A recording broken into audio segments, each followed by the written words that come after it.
Chapter 685. Tiger's mane was overjoyed when he saw the changes in his army. He was waiting for the battle to start so that he could show off to his brothers and the sixth young master that he was also a talented soldier. Just as he was thinking about when the battle would start, a scout reported that the sixth young master was about to fight with a group of 5,000 Walla cavalry at the Stony region. On his side, there were only 3,000 cavalrymen from the Nuzan cavalry division. When Tiger's mane heard the news, he was both excited and nervous. He was excited because his chance to show off had come. He was also nervous because he was worried about the loyalty of the Nuzan cavalry division. If they were to change sides on the battlefield, the young master only had 2 guards with him. That was only 100 people. How could he protect him? Worried about the 6th young master's safety, Tiger's mane immediately ordered the 6 cavalry divisions to follow him to protect the 6th young master. As for the 10 infantry divisions, they immediately ran forward. Before they left, Tiger's mane didn't forget to provoke his soldiers. Listen up, you will never fail when you follow the 6th young master in battle. This time, the enemy has 5,000 cavalrymen. If you do well, you can turn from infantry to cavalry. Of course, in a battle like this, we can't care so much. No one knows if we will be able to get that many horses. For the sake of fairness, we can only rely on first come first serve. Those who arrive first will get a horse, those who arrive later will get nothing. Let's go. Charge. After everyone understood Tiger Edge's meaning, the 10 battalions began a mad race. It was as if they were afraid that they wouldn't be able to get a warhorse if they were late. Everyone ran with big strides, as if they were afraid that they wouldn't be able to get a warhorse. As for Tiger's mane, he had already led the 6 cavalry battalions and was the first to arrive on the battlefield. Once they entered the battlefield, the sky was getting dark. Tiger's mane didn't have time to analyze the situation. But from the looks of it, the young master's safety should be guaranteed. Since that was the case, he would kill the enemy first. The more enemies he killed, the more his side would gain victory. Coincidentally, Tiger's mane was still thinking about how to find an opponent when Lumak appeared with 500 Walla cavalry. The uniforms of the 2 sides were completely different. With just a glance, Tiger's mane could determine that the other party was an enemy. In addition, Lumak was charging towards him with his saber. It was clear whether he was a friend or a foe. Come on, let's kill together. Kill one and you get 10 cigarettes, half a caddy of wine, 10 taels of silver, and half a caddy of fatty meat. Kill. With a loud shout, Tiger's mane announced the bets one by one. Then, he leaped into the air and charged at Lumak. With great rewards, there will be brave men. Under the stimulation of such material rewards, the 6 cavalry battalion's eyes turned red. They all rushed forward, giving the impression that if they were late by 1 step, there would be no one to kill and they wouldn't be able to get anything good. They charged towards the battlefield like wild beasts. Tiger's mane, who was wearing a black cape, was like the tip of an arrow. He was the first to arrive in front of the Walla army cavalry. With a wave of his saber, he met his opponent head-on. Ding! After a crisp and clear sound of collision, the 2 figures passed by each other. The Walla cavalry's warhorse swayed. It was obvious that they were knocked back by the force of the collision. Feeling the pain from his arm, the Walla cavalry soldier's eyes flashed with extreme shock. This person was Lumak. He had also taken the lead and wanted to win with 1 strike. He never thought that the strength he was so proud of would be at a disadvantage in the first clash. Who is that person? The thought only appeared in his mind. Before he could analyze it, more cavalry soldiers appeared in front of him. They were the independent cavalry soldiers that followed Tiger's mane. When they saw Lumak appear in front of them, they all rushed to kill him. They ignored the general's armor on Lumak. At this moment, this person was meat on their plate. They only thought about how to eat him. Ding ding dang dang. In a short period of time, Lumak continuously exchanged blows with more than 10 independent cavalry soldiers.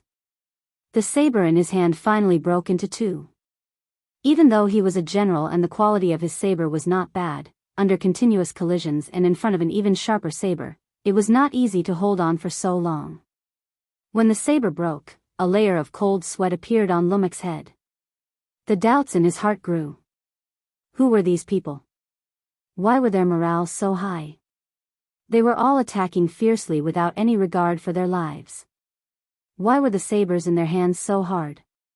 It was fine if it was just one person, but it seemed like everyone was holding a saber of the same strength. What kind of opponent was this? Why had he never heard of them before? Lumek's heart chilled. He threw away the broken saber in his hand and took out a brand new one. He turned around and attacked. He was indeed afraid of being killed. When he turned around, he wanted to retreat with his brothers and then inform Haruo of the news. There was no way to win this battle. After turning around, Lumek relied on his good martial arts and skillful horse riding skills to dodge the attacks of the independent cavalry soldiers again and again. But the more he did this, the more frightened he was. This was because he realized that from the time he turned around until now, he did not see a single one of his subordinates. Could it be that they were all killed? Or had they escaped? Impossible. How long has it been? His subordinates are all experienced elites. They can't all be killed. They must have escaped. He thought firmly in his heart, or rather, he comforted himself. Finally, Lumek discovered an extremely serious problem. He was completely surrounded. There were enemies everywhere, and he couldn't escape. Whether Lumek was willing to believe it or not, the 500 cavalry soldiers he brought with him were all killed by the independent cavalry soldiers. They originally had the advantage of numbers. 2,000 against 500. In addition, under the stimulation of the tiger's mane, the morale of the soldiers was at its peak. Everyone wanted to achieve military merits. Everyone used all their strength. Under such momentum, the 500 Walla cavalry soldiers were like small boats in the sea. They were quickly swallowed up. Even so, there were still many independent cavalry soldiers who did not have the chance to kill anyone. Thinking that so many military merits and rewards were about to leave them, they all cursed angrily. Who the F***ck is so fast?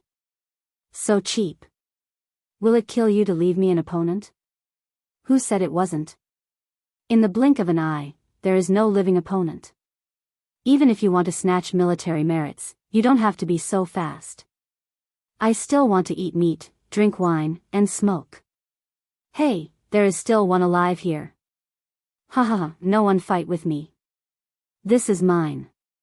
Bullshit, I've had my eyes on him for a long time. This person's life is mine. No. It's mine. It belongs to whoever kills him. Go. Battle cries and angry shouts rose and fell one after another. When Rumk heard these voices, he was shocked and started to hate himself. Why did he only know Chinese? If he didn't, he wouldn't be so shocked. Rumk thought to himself, why did I know Chinese? If I didn't, I wouldn't be so shocked. Of course, now was not the time to think about this. The most important thing was how to face hundreds and thousands of cavalry soldiers. However, was it possible for him to fight against 100 or even 1,000 people by himself? On the main battlefield, the smoke and dust became smaller and smaller. Finally, when the sky was completely dark, the dust on the battlefield dispersed, and the result of the battle was finally revealed. The ground was littered with corpses and lonely warhorses. A night breeze blew past, bringing with it the smell of blood. 3,000 against 3,000. After more than 2 hours of life and death battle, less than half of the 6,000 people were left. However, upon closer inspection, these half of them were dressed in the same uniform. Their fatigued but excited bodies were wrapped in green battle suits. They were the warriors of the Nuzan Cavalry Division. After a bloody battle of 3,000 people, the remaining 2,500 people were all members of the Nuzan Cavalry Regiment. Although many of them were injured, they were still standing on their horses, which proved that they were the victors. After experiencing such a bloody battle, as long as their bodies recovered, there would be an additional layer of iron-blooded aura around them. After experiencing a life and death battle, they would also have some personal insights. They would have more skills to survive and a chance to survive in the future battle. We won. Yila looked left and right. Although his vision was limited due to the darkness, he still couldn't help but shout out in excitement when he saw that all he could see were his own people. Following this shout, there were more responses from the surrounding people. We won, we won. Standing on a pile of rocks, Yang Chendong saw this scene and couldn't help but relax, a hint of a smile on his lips. Although this situation was within his expectations, the loss of less than 500 people in exchange for the loss of 3,000 cavalry was still delightful. We really won. Your soldiers are this strong? Tuoya's beautiful eyes widened once more, and when she looked at Yang Chendong, there were a few stars in her eyes. Although Yang Chendong did not make a move in this battle, his identity as the commander had been confirmed without a doubt. To possess such strength at such a young age, it was not an exaggeration to call him a hero. Every girl had a dream of becoming a hero. At this moment, Yang Chendong, who was already very handsome, had an even higher image in Tuoya's heart. Hilaruo's face was ashen. He had never expected such a result and could not accept it. The Vala cavalry had always been synonymous with the elite cavalry in the past few years. When facing the great Ming and Tatar cavalry, they were not afraid, so how could they be defeated today? Chapter 686. Young Master, General Lumek's army has been completely annihilated, and the general has also died in battle. We should withdraw. A guard rode up to Hilaruo and spoke in an urgent voice. He didn't directly say that they had lost and only said to withdraw. This was already giving Hilaruo a lot of face. Although the young master couldn't figure out the reason, his desire to live still prevailed. Okay, we'll withdraw now. Withdraw. Young master, should we inform the others to retreat as well? Another bodyguard seemed to have suddenly thought of something as he asked. No need. Let them stay and block the enemy. The rest of us will withdraw. Hilaruo had completely calmed down. It was precisely because of this that he said this. From this point alone, it could be seen that he was a ruthless person who would do anything to achieve his goals. Under the cover of darkness, the chaos on the battlefield, and the lag in information, Hilaruo escaped without a word. What he left behind were the corpses of nearly 5,000 cavalry, including Lumek, and the captives. Hilaruo made a very smart choice and left with less than 10 guards, so no one discovered his tracks. It wasn't until the battlefield was cleaned that they discovered that his corpse was nowhere to be found.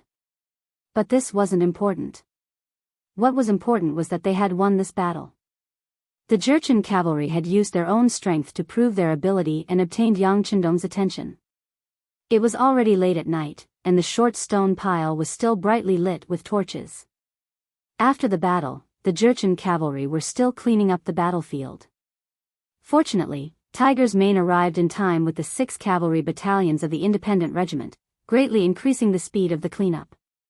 The 5-starred flag was still there as before, unfurling in the wind. Beta Persei had already prepared a military tent for him to rest in. More than usual, he had prepared an extra tent for Princess Tuoya. This time, Tuoya didn't escape. When the battle wasn't over, she even pulled out her saber, as if she wanted to charge down with Yang Chendong. Her image as a heroine won the basic respect of everyone. It was late at night, and Yang Chendong hadn't gone to bed yet. He called Tiger's Mane, Yila, Lu Dai, and the others over for an impromptu military meeting. Looking at Tiger's Mane and Yela, Yang Chendong's words of encouragement rang out.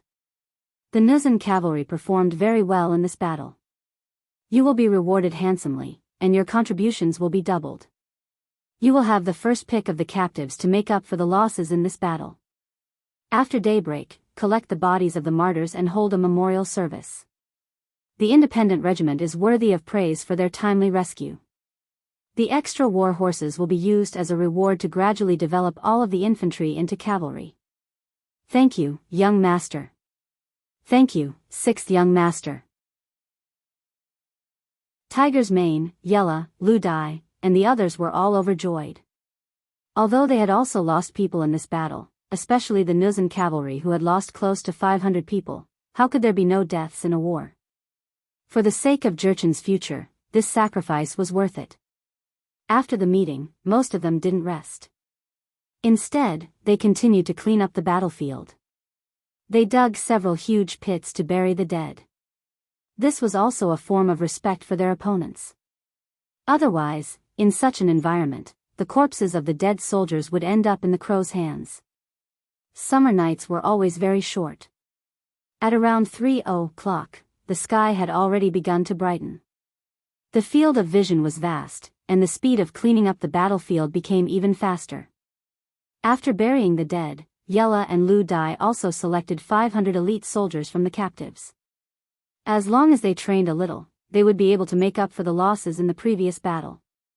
Tiger's Mane counted the number of war horses. There were more than 4,000 of them. When the 10 infantry battalions arrived, all of them could be turned into cavalry. The cavalry and horses were like brothers. It was precisely because of this special relationship that when the cavalry charged, very few people would take the initiative to hurt the horses.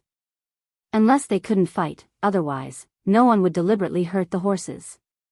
In this way, it was convenient for the 5-star regiment and helped the independent regiment. When the sky was completely bright, breakfast was already ready. Smoke rose in spirals from the kitchen and the aroma of meat floated everywhere. Tuoya also woke up from her sleep in the tent. She looked at the 5-star army with a curious expression on her face. Breakfast was ready, but the 5-star army didn't satisfy their appetite. Instead, they gathered together and held a memorial service for the dead soldiers under the leadership of Yang Chendong. Their achievements were read out loud. Even the names of the people were read out by Yang Chendong. Many of the Nuzan cavalry cried at the scene. Obviously, after this memorial service, they were moved by Yang Chendong's actions and became more united. After killing a few Walla prisoners who refused to surrender to comfort the souls of the dead soldiers in heaven, breakfast began. Although the food was not as warm as before, none of the soldiers said anything about it. The memorial service still lingered in their minds for a long time. Some of them even thought that if they died in battle, their names would be read out by the 6th young master in front of everyone. Perhaps that would be the proudest moment of their lives. 7 a.m. The sun hung high in the sky. Anyone who knew about the weather knew that today was going to be another sunny day. At this time, a large number of cavalry suddenly appeared from the northeast direction of the short rock pile. A large number of cavalry appeared in the northeast direction. Everyone, get on your horses and get into formation. After the scouts at the front reported the news, the 5-star army became lively. No matter if it was the Nuzan cavalry or the soldiers of the independent regiment, no one felt afraid at this moment. Instead, they all revealed a firm fighting spirit. Perhaps people would die in war, but for some people, wasn't it a chance to show off? Tuoya stood at the highest point of the short rock pile and looked from afar. When she finally saw the enemy's flag, she jumped up like a little girl. It's the Mongol army of the Gobi Desert. It's the Mongol army of the Gobi Desert. Everyone, don't be nervous. They're on our side. The 5-star army didn't seem to hear them. Everyone's eyes were still filled with determination and killing intent. Report. A large number of infantry appeared in the east. It should be the independent regiment's infantry. The scout reported another piece of news. Yang Chendong, who was riding on the white dragon horse, smiled. Let Tiger's Mane bring them here. Commander Yen, come here. Yang Chendong pointed at Yenda, the company commander of the reconnaissance battalion who came to report the news. While the latter looked excited, Yang Chendong called him to his side and whispered something to him. Then, he nodded repeatedly and spurred his horse away. Soon, he disappeared without a trace. Tuoya didn't look at what Yang Chendong was doing. After seeing the 5-star army's strong fighting spirit, she was still full of fighting spirit even though she didn't have much rest last night. She left on her horse and went straight to meet the Mongol army of the Gobi Desert. After seeing the 5-star army's fighting strength, she didn't want her own army to be enemies with them. That wouldn't be a good thing. As soon as Tuoya left, Beta Persei came to Yang Chendong. Young master, Princess Tuoya still has a good impression of you. You might be a family in the future. Do you want me to tell the brothers to relax? Don't be so tense. You're acting like enemies. How can we be a family? Beta Persei, I think your skin is tight recently. It seems that the burden I gave you isn't heavy enough. How about this, after you go back this time, train the logistics camp well. The standard will be based on the results of the third-class army assessment. Yang Chendong said with a smile that wasn't a smile. No, young master, I'm talking too much. I didn't say anything. Beta Persei kept waving his hands and immediately admitted defeat. How could he not know what the logistics camp was like? They were all old and weak Baiming captives. Some of their bodies could be described as thin as a match. It was a miracle that they could live until now. How could they be trained to the level of a third-class army? Even a fourth-class army would barely touch the boundary. Beta Persei admitted defeat. Yang Chendong didn't want to pursue him. Instead, he looked at the approaching Gobi Desert Mongol army and said, "Remember, in this world, benefits are always as big as the sky. With enough benefits, enemies can become friends, and friends can become enemies. This requires us to be vigilant at all times. We can't make the mistake of underestimating the enemy because of taking things for granted. If that happens, we'll be the sinners of the army." Beta Persei nodded thoughtfully as he listened. Only Yang Chendong knew that the five-star army could be considered as a lone army on the prairie. Any force here could become a friend or an enemy. Once a step was wrong, it could lead to eternal damnation. As the commander of an army, he must be careful. Tuoya rode a horse to meet the approaching Gobi Desert Mongol army. In the leading position of the army, she saw a middle-aged man in his 50s. A woman's voice of joy sounded first. "Father, why are you here?" "Tuoya." When the middle-aged man saw that the person coming from afar was his only daughter, his frosty face finally changed and a smile appeared on his face. When the father and daughter reunited, Sudor Khan looked at his daughter and found that she didn't change at all. When he found that there wasn't a single wound on her body, the smile on his face slowly disappeared. Bao Yin came back and said that Hararuo, that bastard toad who wants to eat swan meat, brought a lot of cavalry to threaten you. Since you're fine now, where is he? Don't be afraid, although father came in a hurry this time, I also brought 20,000 cavalry. Sud's bloodline was a branch of the Golden family. Although it couldn't be said to be completely orthodox, there was a natural nobility in the bloodline. People like him were prideful. Once someone like him decided to do something, he would have a lot of charisma. Being able to gather 20,000 cavalry in such a short time was enough to show his ability. Chapter 687. Tuoya was very touched that her father had brought 20,000 cavalrymen to save her. But when it came to Haraluo, she still said proudly, "Haraluo? He has already been defeated and fled. Ran away?" Suade's expression froze. How many cavalrymen did he bring with him? And who was it that chased them away? Facing her father, Tuoya naturally wouldn't hide anything. She told him everything she had heard and seen. After she finished talking about Halaruo's defeat and Lumek's decapitation, she continued to chatter, "Father, this five-star army is very interesting. They even held a memorial service for the dead. They recited the names of all the dead soldiers. You don't know this, but many of the warriors who were still alive were moved to tears." Suade wasn't interested in this memorial service. In his opinion, they had held such a service before. Wasn't it just inviting people to cross the dead? What he was curious about was where this five-star army came from and why they were so strong. Why hadn't he heard of them before? Of course, the memorial service wasn't an ordinary one. Tuoya didn't know about this, so she didn't explain. As for the five-star army's strength, it was already proven. There was no need to explain. "Tuoya, have you figured out the origin of this five-star army?" Suade was more curious about where this cavalryman who defeated Haraluo belonged to. Were they on good terms with the Mongols? Voila! What about Tatar or Great Ming?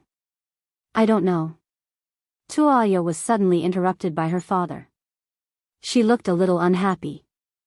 However, this was her father, who she had always treated with dignity and respect since she was young. She could only think about it in her heart, but she didn't dare to show it. Suede had expected Tuoya to say she didn't know, so he didn't pursue the matter. Instead, he continued to ask, "You said they fought for an entire night and didn't rest? Then they should be very tired, right?" Previously, Bao reported that the enemy cavalry had a type of armor that was not afraid of ordinary swords and spears. That is definitely something good. Do you think that if we attack now, these things will fall into the hands of our Mongol army? Suda's tone changed, and he looked like he was about to snatch it. When Tuoya heard this, her eyes couldn't help but widen. "Father, that kind of black armor is very powerful. Even when I wanted to buy it before, they didn't have any intention of selling it. Because that thing is too powerful, even if we want to snatch it, it won't be easy. Besides, they just saved my daughter's life." Tuoya naturally didn't want the Mongol army and the 5-star army to fight. Let's not talk about who wins and who loses first. When two tigers fight, one of them is bound to be injured. At that time, no matter who won or lost, it would not be the result she wanted to see. Tuoya's impatience had already shown on her face, and she seemed to want to dissuade him. However, Suda had already opened his mouth. "Let's see. We want to buy it but they won't sell it. Then we can only snatch it. As for battle strength, don't you have confidence in our Mongol army? As for them saving you, it was just along the way. They were saving themselves." With just a few words, he made the 5-star army look like they had nothing to do. It also revealed his determination to fight. They had just wiped out Hiraro's 5,000 cavalry and seized Jingfeng. They had just gone through a huge battle and were exhausted. If they didn't attack now, it would be difficult to find a suitable opportunity. Kamobala secretly passed down the order. "When I give the order, the entire army will charge." Since he had made the decision, Suda naturally wouldn't be disturbed by others. He gave the order in front of Tuoya. Kamobala, translated from Chinese, meant white tiger. This person was indeed the bravest general by Suda's side. Knowing that there was a battle to fight, he immediately agreed with a face full of excitement. He turned around and let his personal guard pass the message. "Father, you can't." Tuoya's eyes were filled with shock. She knew the battle strength of the 5-star army. She also knew how powerful those black cavalry guards were. Although they had just gone through a huge battle, she felt that when facing Hiraro's 5,000 cavalry, the 5-star army didn't use their full strength. At least, that young Master Yang didn't show any signs of worry. When she thought of that young face and his casual attitude towards everything, Tuoya didn't know why, but she felt a wave of uncertainty in her heart. "Bao, take the princess away. If she shouts again, seal her mouth." Suda seemed to know that Tuoya would stop him and was already prepared. After giving the order, Bao walked out from the troops and looked at Tuoya with a troubled expression. "Princess, I'm sorry." After saying that, 2 cavalrymen walked in front of Tuoya and forcefully brought her to the back of the troops. Without any obstruction, Suda rode on his horse and led the 20,000 cavalrymen forward. In order to avoid alerting the enemy, he didn't speed up. On the surface, everything seemed normal. Tuoya had already said that there were less than 10,000 soldiers in the 5-star army. Among them, there were 4,000 infantrymen. In front of his 20,000 cavalrymen, this kind of strength was indeed not enough. On top of a pile of rocks, Yang Chendong gently put down his binoculars and a look of contempt flashed across his face. "Inform everyone to prepare for battle." Oh. This time, Beta Persei didn't object. He also used his binoculars to see the scene of Tuoya being forcefully taken away. Because of this, he also knew that everything was as the young master had predicted. This Mongol army that came from afar was not a friend, but an enemy. After the order was given and knowing that there was going to be a huge battle, whether it was the Nuzan cavalry or Tiger's Main's independent regiment, they all became excited. However, although the latter was excited, when he saw the 10 auxiliary troops that had just arrived, he couldn't help but scratch his head. Although they had war horses now, they didn't have time to adapt. If the cavalrymen and war horses didn't get used to each other and there wasn't enough communication, forcefully entering the battlefield was no different from courting death. They simply couldn't display their original strength. Don't distribute the horses anymore. Everyone, prepare the infantry formation and prepare to meet the enemy. Tiger's mane indeed gave the order. On the battlefield, cavalry wasn't necessarily stronger than infantrymen. Although this was the case in theory, it was best to choose the one that was suitable for oneself. Reluctantly giving up on the horses that were about to be theirs, the 10 battalions, a total of 4,000 soldiers of the independent regiment, began to form into battle formations. Each of them held spears that were specially designed to deal with cavalry, forming a square formation as they searched for a suitable place for them to fight. Yang Qindong still chose to fight at the short pile of rocks. He was indeed thankful for this kind of terrain. If it was a wide area, the enemy's 20,000 cavalrymen would be able to charge back and forth and break the formation of the 5-star army. At that time, even if they could obtain the final victory, who knew what kind of heavy price they would have to pay because of it? Of course, although the terrain was suitable, the opportunity was not within Yang Qindong's expectations. They just came out to take a short break and wanted to find a quiet place to rest for half a day. However, they did end up in a huge battle. The 5-star army that had just gone through a battle and hadn't had a good rest, obviously hadn't fully recovered their strength. For the same reason, the Mongol army from Gobi also came from afar and didn't have a good rest after a night of rushing. In this comparison, it was a draw and no one would have a big advantage. The 20,000 Mongol cavalry were still slowly closing in. They were not in a rush and were approaching from afar. The distance between the two sides quickly shortened from 3 li to 2 li. When they were half a li away, Beta Persei was already in front of the Mongol army. My young master said that in front of us is our area. Please stop here, otherwise, it will hurt the peace between both sides.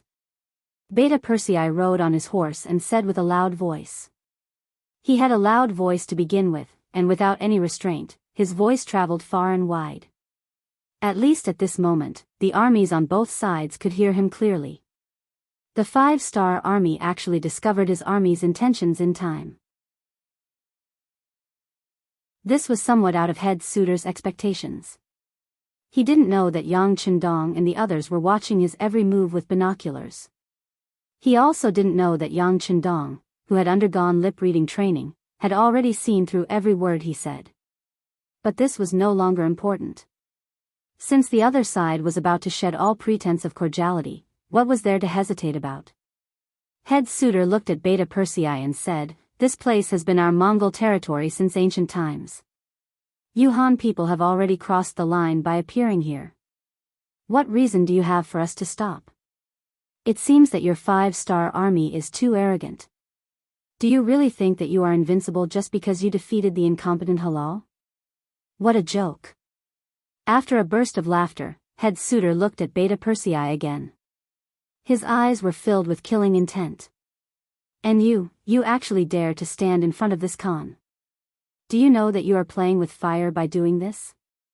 Now that we are so close, I can capture you with a wave of my hand. Where do you think you are going to run?" Head suitor's face was filled with anger and hatred as he spoke. Once upon a time, the Mongols were so mighty. Their ancestors had crossed the Eurasian continent and no matter where they went, they had no opponents. It was because of the appearance of the great Ming dynasty that their legend of invincibility was broken. Emperor Zhu Di of the Ming dynasty personally led the army to attack the Mongols 5 times and suppressed their former glory. Just based on this, he had no reason to be nice to the Han people. Perhaps in head suitor's heart, he had already classified the 5-star army as the Ming dynasty's army.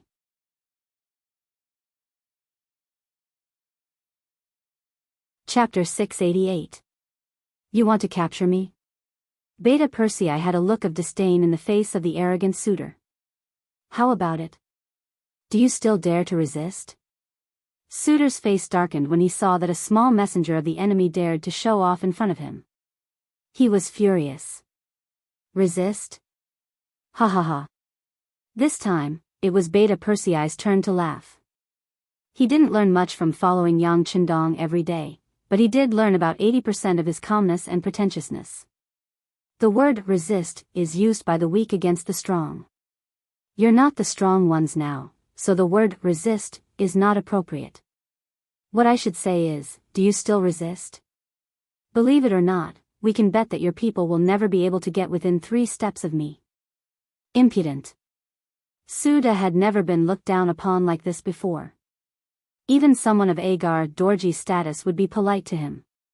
Even if he had a strong killing intent in his heart, he would not show any disrespect on his face.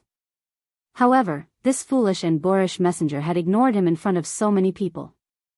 Yes, he was stupid and crude. Otherwise, how could he be so blind and dare to threaten him at such a close distance? Although some people said that envoys were not killed in a war between 2 armies. But when one's strength reached a certain level, so what if one broke the rules? The rules were meant to be broken, weren't they? In a fit of rage, Suda pointed his index finger at Beta Persei in front of him and said through gritted teeth, "Who's going to take him down for this Khan?" As soon as Suda shouted, a guard behind him immediately responded, "Khan, leave this small fry to me to deal with." To be able to stand behind Suda, he was either a general or a guard. But no matter which type it was, they were all very agile and vigorous. As soon as he finished speaking, a rider rushed out from the group and shouted at Beta Persei to approach him step by step. 10 steps, 8 steps, 6 steps, and he was getting closer and closer. On the other hand, Tiger's mane acted as if he didn't see anything. He stood there unhurriedly, allowing the other party to come closer as if he didn't hear anything. 5 steps. 3 steps. The big hand had already reached out and was about to touch Beta Persei's body when suddenly, the sound of a horn rang out. The person who was rushing over lost his balance and fell to the ground with a plop. The man landed on the horse, causing the warhorse to neigh. It seemed to be crying out for its master, but it also seemed to be summoning its master. Ah! It's a gun. Suda was indeed a Khan. He was experienced and knowledgeable. When the situation suddenly changed, he instinctively shouted and then quickly hid behind a few of his personal guards. When Huachong shouted, not only Suda Khan, even General Zamobila, who was known as the White Tiger, quickly hid behind a few of his personal guards and completely hid his body. Originally, they were aggressive and wanted to capture Beta Persei and punish him. But unexpectedly, the situation changed. The people they sent out died before they could even touch the corner of Beta Persei's clothes. This change shocked many of the Mongolian cavalry, especially the personal guards who were used as shields in front of them. Everyone's expression changed drastically.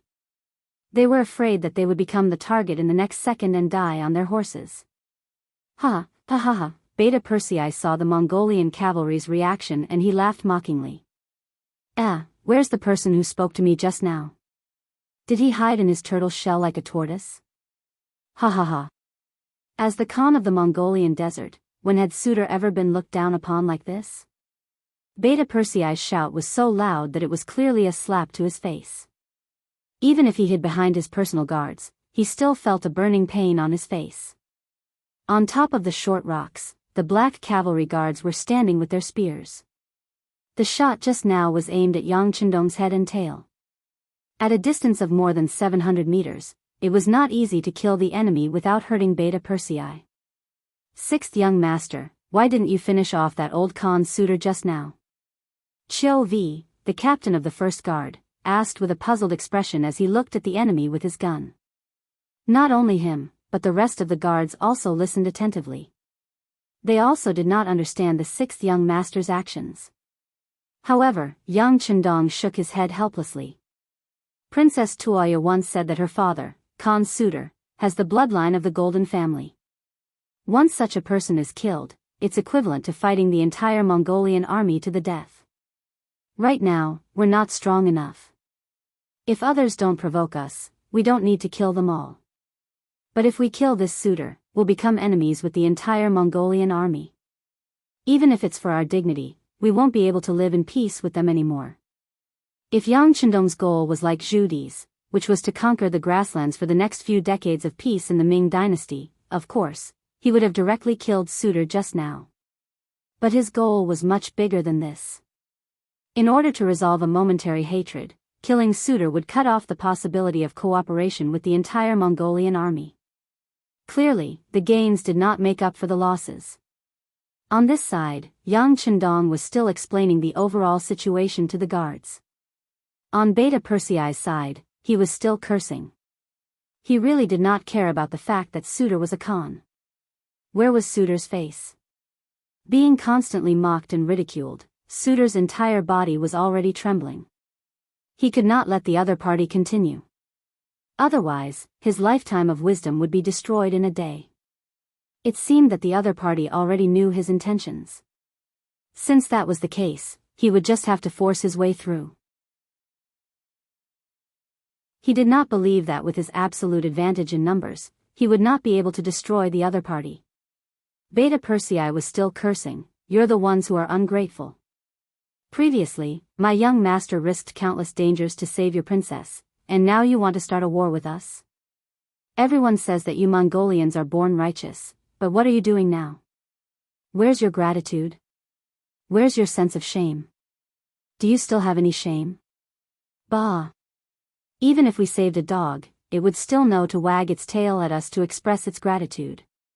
When we need them, they can even guard the house. But the person who saved you, you want to hurt your benefactor? Where's your bottom line? What's the difference between you and an animal? No. You're worse than an animal. Ah. I'm so angry." Suitor could not hold back anymore. Suddenly, he shouted and interrupted Beta Persei's voice, "Mongolian warriors, the other party used firearms just now. They are undoubtedly the Ming army. Thinking back, how many of our ancestors died in the hands of the Ming army? Now, the Ming dynasty is no longer the same as before. The Walla is fighting with them and has gained a certain advantage. They are no longer the world's strongest army. Now is the time for us to avenge our ancestors. Listen to my command, charge. Charge." General Zamubala also hid behind his bodyguard and shouted. When they were scolded by Beta Persei, many of the Mongolian soldiers lowered their heads and the morale of the entire army dropped by a lot.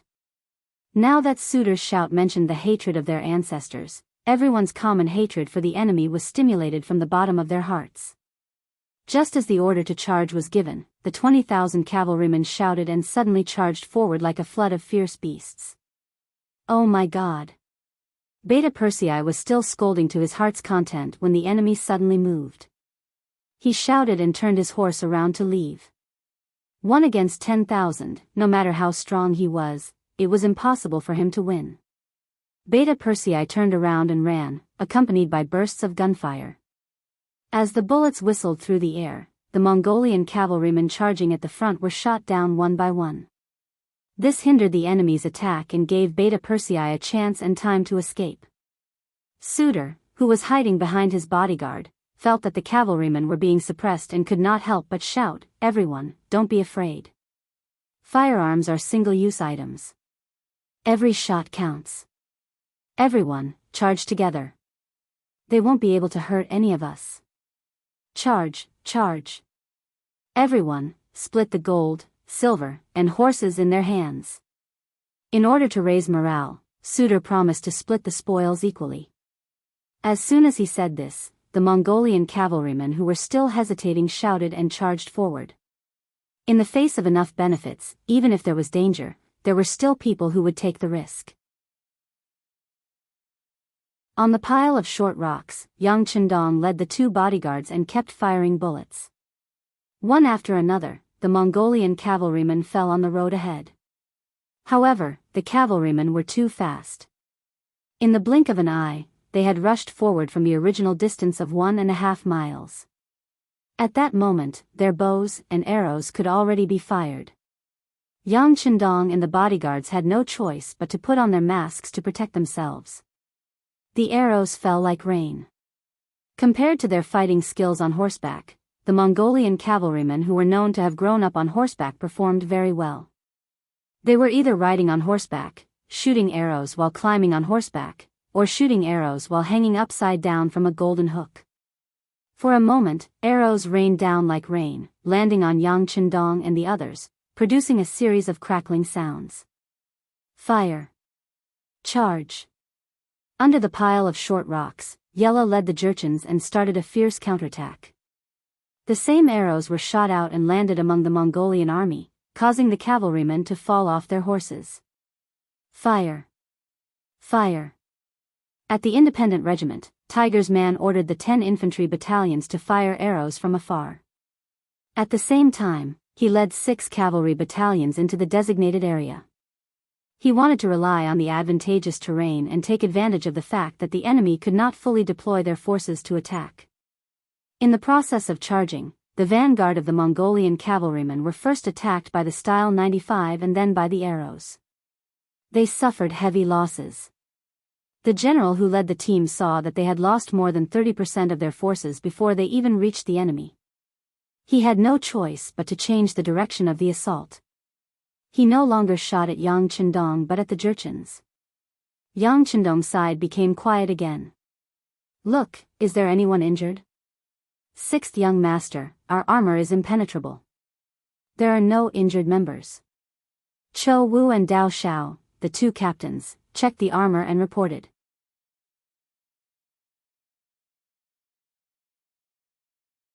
Chapter 689. Okay, then let's prepare to counterattack. Look carefully and shoot.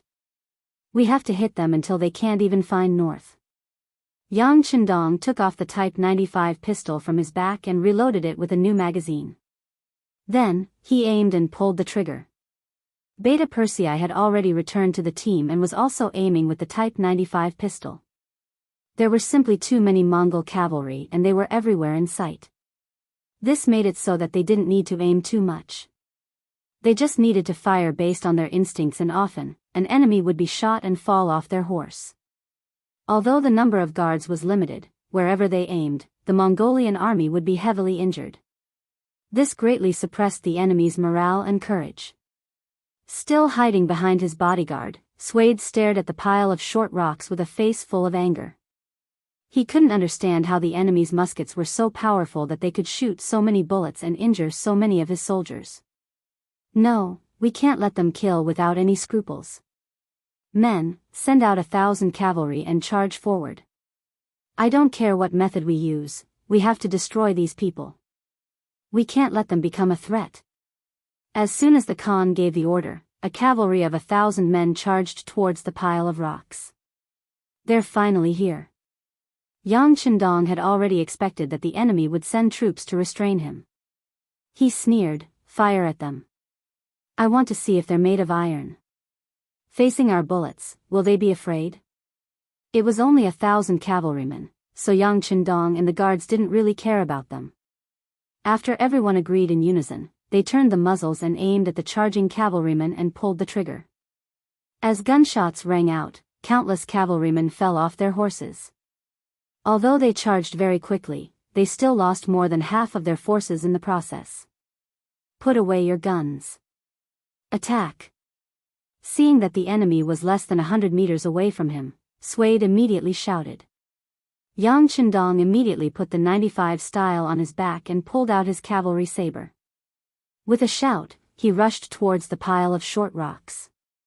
Along with him were more than 100 black cavalry guards. They charged down like ferocious tigers.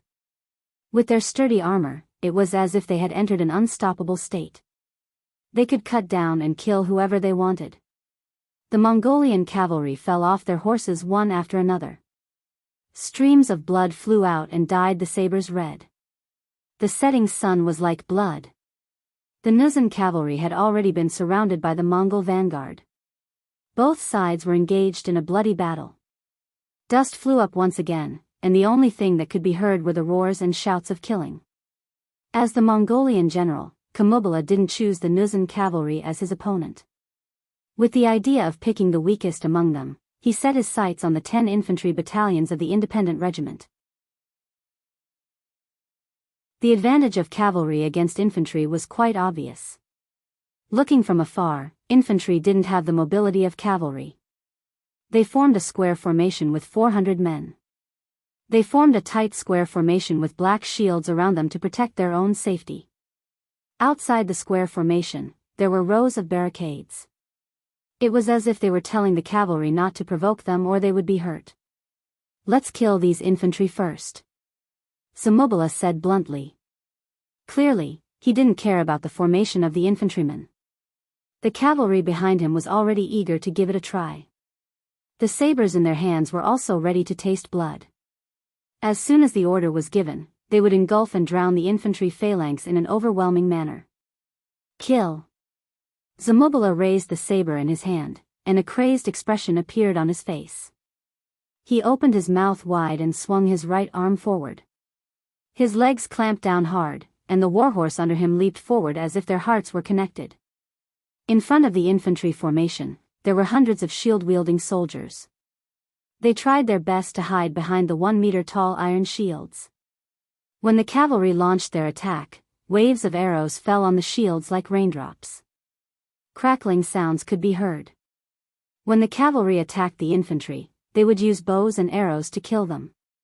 If used well, a wave of arrows could often severely injure the enemy. When the cavalry truly arrived, the morale of the army would be crushed. In other words, the infantry could only passively defend against the cavalry's attack. It was as natural as a cat eating a mouse.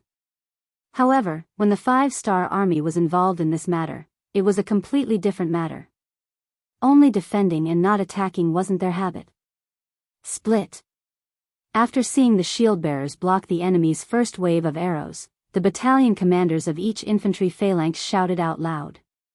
The originally airtight square formation suddenly split into two from the middle. In the middle of the square formation, there were hundreds of musketeers. Some of them were lying on the ground, some were half-squatting, and some were standing. They were divided into several echelons and formed a unique scenery. Fire! Fire! Fire! When the battalion commander gave the order to attack with a hoarse roar, the 100 gunmen with Type 81 rifles began to spit out their own tongues of fire. As the gunshots rang out, the enemy riders fell to the ground one by one in coordination with the sound of the gunshots. Since they were prepared, the Mongol cavalry were caught off guard. Some of them were just brandishing their sabers when they were shot in the chest. Some of them had just jumped over the barricades when they were shot in midair along with their horses. Some of them were running with their heads down when they felt a sharp pain in their chest and fell off their horses with a plop. Even more of them had lost their lives before they could even figure out what had happened. Even if they were dead, their horses were still running forward without them knowing. Luckily, the dense barricades were effective. In the end, without the guidance of their owners, the war horses were forced to stop in front of the barricades. The musketeers were the original auxiliary soldiers. The current independent regiment was built on the foundation of the 6 auxiliary battalions. In other words, there were more than 2,000 auxiliary soldiers who knew how to use guns well. Now, there were only 10 infantry formations, and each formation only had 100 gunners. It was easy to gather them. This was also the trump card that Tiger Edge had prepared when training the infantry of the independent regiment. Now that it was used, it brought about an astonishing power and effect. The 1,000 auxiliary soldiers each held a Type 81 rifle that was much more powerful than the Type 81 rifles of this era. When the sound of gunshots rang out and the enemy cavalry was killed one by one on their horses, it was a shocking sight. Even the soldiers of the other independent regiments who were captured during the Battle of Liaohe were shocked by the strength of the auxiliary soldiers. It wasn't that they hadn't seen muskets before. In fact, because they were all comrades, they had even seen them up close. It was just that before they became auxiliary soldiers, they didn't even have the right to touch a gun. Because of this, many of their comrades were angry. They thought, "What are you guys so proud of? Isn't it just muskets? The Great Ming Empire already has these things in their army." However, when they saw and experienced everything, they were still shocked. They were both muskets, but there were obviously too many differences. For example, the stability, continuity, lethality, and so on. Although they only served in the new, Gandusi region and didn't have the chance to come into contact with muskets, they could still feel the difference between the muskets in their comrades' hands and the Great Ming Empires. This was because if the Great Ming Empire had muskets with such lethality, with their advantage in numbers, would there be anyone who could be their opponent? The Divine Arms Battalion. Zamubala's face, which was as red as blood, showed a horrified expression. Decades ago, the Great Ming Empire relied on the muskets of the Divine Arms Battalion to defeat their ancestors. After all these years, they originally thought that the Great Ming Empire had been divided into the north and the south. They originally thought that Baiming was an arrow at the end of its flight after the incident at the Tuma fortress. It was time for the Mongolians to rise again. But now, when they saw the scene of thousands of muskets firing at the same time, they knew that the misfortune of the Mongolians had arrived again. It was just a charge, but they lost thousands of cavalrymen. These were all the good men of the Mongolians in the Gobi Desert. They all had families, brothers, and sisters. Now that they had all died in battle here, how was he going to explain it? Zamubala felt like he had punched an iron plate. He originally thought that it would be an easy move to use cavalry to deal with infantry. But now, they had suffered heavy losses before they could even charge over. If they continued to fight, how many of their brothers would they have to lose before they could obtain a victory? They were no longer as arrogant as before, nor were they as confident as before. Zamubala wanted to pass on what happened here to the Khan. How could their 20,000 cavalrymen deal with such a powerful enemy who possessed firearms? Zamubala felt a headache coming on. Khan Sud also felt a headache coming on. It was not because of anything else, but because a scout had reported that a large number of cavalrymen had suddenly appeared on both sides of them.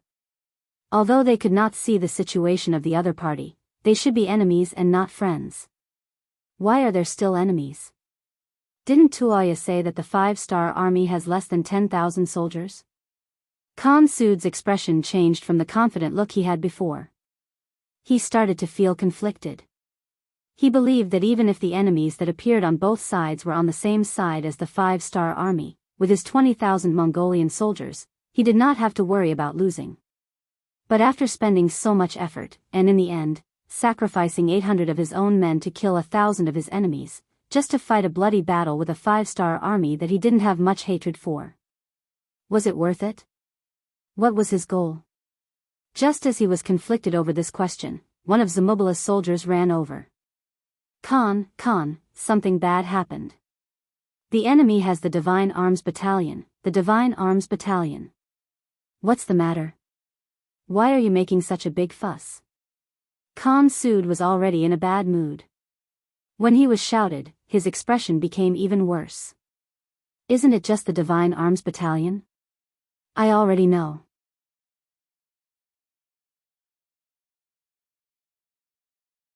Chapter 690. Of course, Suda knew.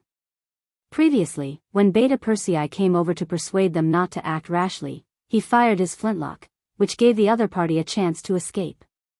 Flintlocks were indeed one of the nemeses of cavalry, but it was only effective when there were a lot of them.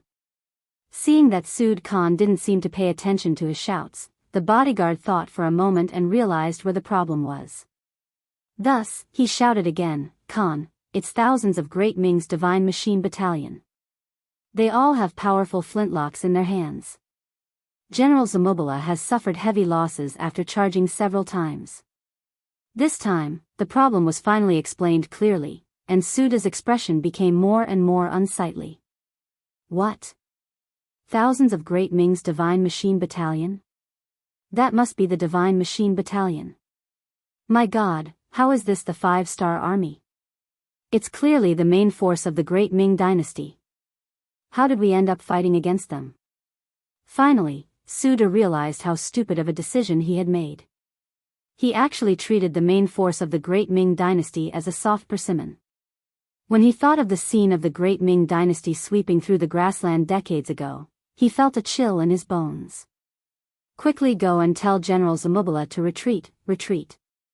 Since they already knew the true situation of the 5-star army, and more importantly, they knew that the enemy had a powerful weapon like the Divine Strategy Battalion. In that case, there was no need for them to continue fighting. If they continued fighting, they would only suffer even greater losses. Looking at the somewhat chaotic battlefield and the dust that filled the sky, no matter how unwilling Suda was, he still made a very unwilling order: pass down the order, all troops retreat. Finally, the order to retreat was issued. Hearing this, the soldier who passed down the order breathed a sigh of relief for some reason. He was also a cavalryman who had experienced countless battles, but he had never paid such a heavy price in such a short period of time like today. It hadn't even been 2 hours since the start of the war, but as far as he knew, the number of cavalrymen who died in the battle had already reached 3,000. This was still the number of Mongolian soldiers who couldn't be counted. Now, no matter how big the smoke was, it would be difficult to calm down until the result was clear. Even if they lost 3,000 cavalry in 2 hours, it was not a pain that the Mongol army could bear.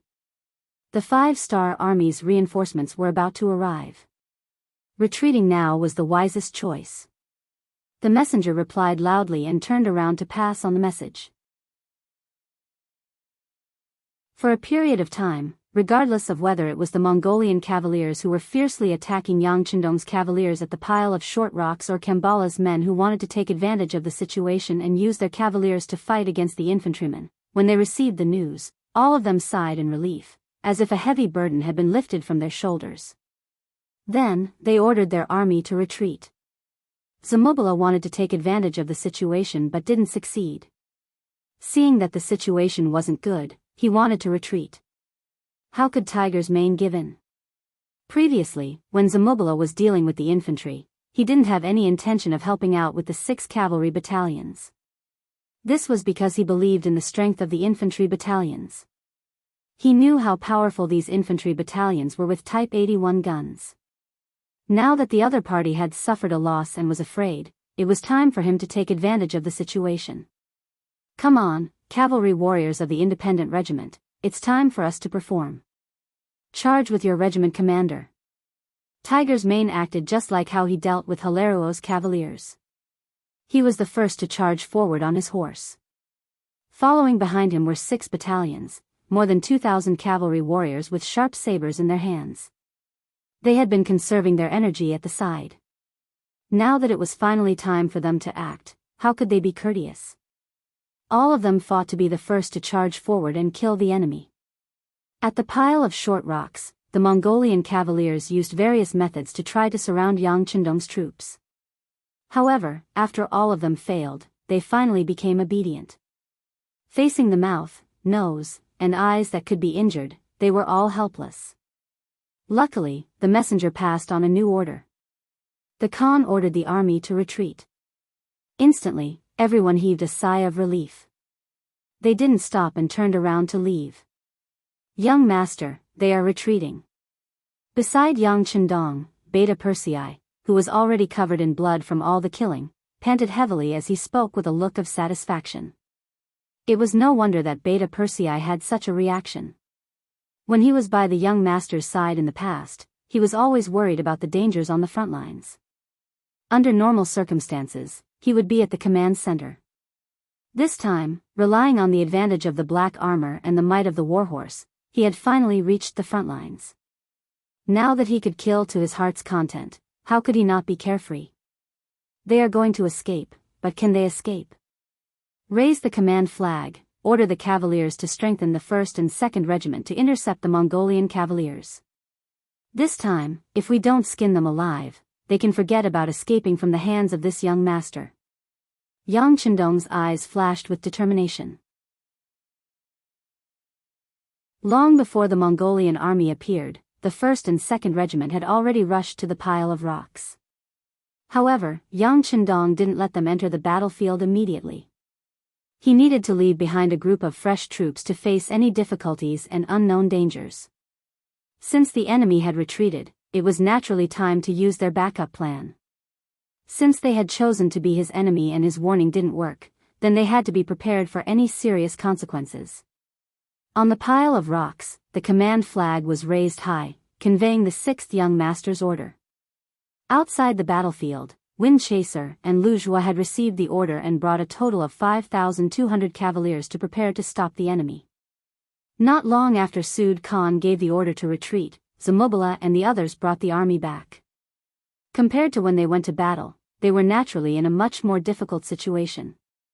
Alright, the Han people have a good saying. Victory and defeat are common in war. This time, we lost, but as long as we preserve our strength, we can get it back in the next battle. Now, everyone prepare to retreat. Sud Khan's eyes scanned all the generals and said with a helpless and sorrowful voice. Khan, we still have many cavaliers that haven't returned from the battlefield. Are we waiting? Zamobila looked back at the 4,000 cavaliers that were still fighting in the dust and asked hesitantly when he heard that they were going to retreat now. We're not waiting anymore. Everything depends on their fate. To tell you the truth, a large number of the 5-star army has appeared behind us. Even if we go back now, we have to be prepared to be intercepted. Alright, let's not delay any longer and leave now. To be able to become a Khan, one had to have a strong will. A loss was a loss. The most important thing was how to preserve the greatest strength in the face of a loss. As for sacrificing some people, although he felt some pain in his heart, he didn't even blink his eyes. The Khan had a strong will. Furthermore, they knew that the 5-star army was approaching from behind. Who would say anything else? They immediately started to retreat. Zamobila received the order, and together with Bao Yin, each led 5,000 cavalrymen to meet Zhui Feng and Lu Zhuo's troops who wanted to intercept them. Siyu led 2,000 cavaliers and his daughter Tuoya through the battlefield and returned from the northeast direction. Although the Mongol army had an absolute advantage in numbers, they still paid the price of 2,000 cavaliers before retreating when they faced the 1st and 2nd Regiment that had been looking forward to a big battle. This was because the 6th Young Master's flag had clearly stated that they shouldn't chase a cornered enemy. Otherwise, if they were bitten by them, they might have to pay twice the price. Sud Khan retreated, or it could be said that he had escaped. The remaining 4,000 cavaliers that were fighting the Nuzhan cavalry did not know about this. The commander of the independent regiment, Tiger's Mane, was ordered to bring 6 battalions of soldiers into the battle. After some instructions, the Nuzhan cavalry retreated from the battlefield, leaving only 2,000 Mongol cavaliers searching for their opponents. The 1st and 2nd Regiment also came to the main battlefield. Along with them were the 2,000 war horses that they had just captured, as well as 200 captured Mongol cavaliers. 1st Regiment Zhui Feng reporting to the 6th Young Master, 2nd Regiment Commander Lu Zhuo reporting to the 6th Young Master. Good, you guys came at the right time. Regiment Commander Lu, call Battalion Commander Taimu, over.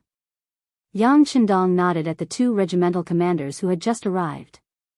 He then called out 3rd Battalion Commander Taimu, 3rd Battalion Commander, come over. The 6th Young Master is looking for you. Lu Zhuo turned around and shouted. Under everyone's envious gazes, Taimu, jumped off his horse and ran over to Yang Qindong. 2nd Regiment Commander Taimu, greets the 6th Young Master. He gave a somewhat awkward military salute. Although it was not standard, it was obvious that this Mongol general was trying his best to adapt to the 5-star army's military rules. He returned the salute and lowered his hand. After Taimu lowered his hand, Yang Qindong pointed at the battlefield. There are about 2,000 Mongol cavaliers here. I'll give you a chance. You can convince as many of them as you want to live. If you don't want to surrender, then you can die. Do you understand? Understood, 6th Young Master. Taimu's body trembled. When he understood what the 6th Young Master meant, he immediately gave a solemn military salute. As a Mongol, he naturally did not want to see his comrades die in front of him. Hence, he would do his best to complete this task. Without their opponents, the Mongolian cavaliers became quiet. Gradually, the dust in the air around them finally settled down, and everything that happened on the battlefield was clearly displayed before everyone's eyes. The 2,000 Mongol cavaliers who thought that they had killed all their opponents wanted to cheer in unison for victory. However, when they could clearly see what was happening around them, they saw countless arrows aimed at their chests.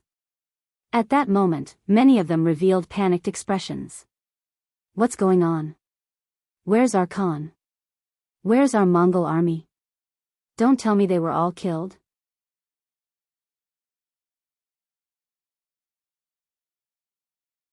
Chapter 691. That's not possible. Our Khan is so wise. Our Mongolian army has so many people and is so strong. It's impossible for anything to happen to them. Alright, can't you see? The number of enemies has increased again. They must have defeated the Khan. The Khan must have given up on us and left us. Then what should we do? Fight them to the death? That's right. What should we do? After the truth came to light, all sorts of discussions could be heard. However, they were all speaking in Mongolian, so they couldn't affect the 5-star army's cavalry that surrounded them. Of course, even if they could understand their language, the iron discipline of the soldiers did not allow them to have any other thoughts. Everyone, quiet down. Just as the 2,000 Mongolian soldiers did not know where to go, a loud Mongolian voice rang out in everyone's ears. Temu rode on his horse like a lion patrolling its territory and appeared in front of the surrounded Mongolian soldiers. Behind Temu were 2 other carriages. One of the carriages was filled with a mountain of silver and many iron pots, bowls, and other daily necessities. There were also jars of unopened wine. The other carriage was filled with shiny cavalry swords and sharp feathered bows. There was also black armor that gave off a dark and bloodthirsty glow. The moment the 2 carriages appeared, they attracted the attention of the 2,000 Mongolian soldiers.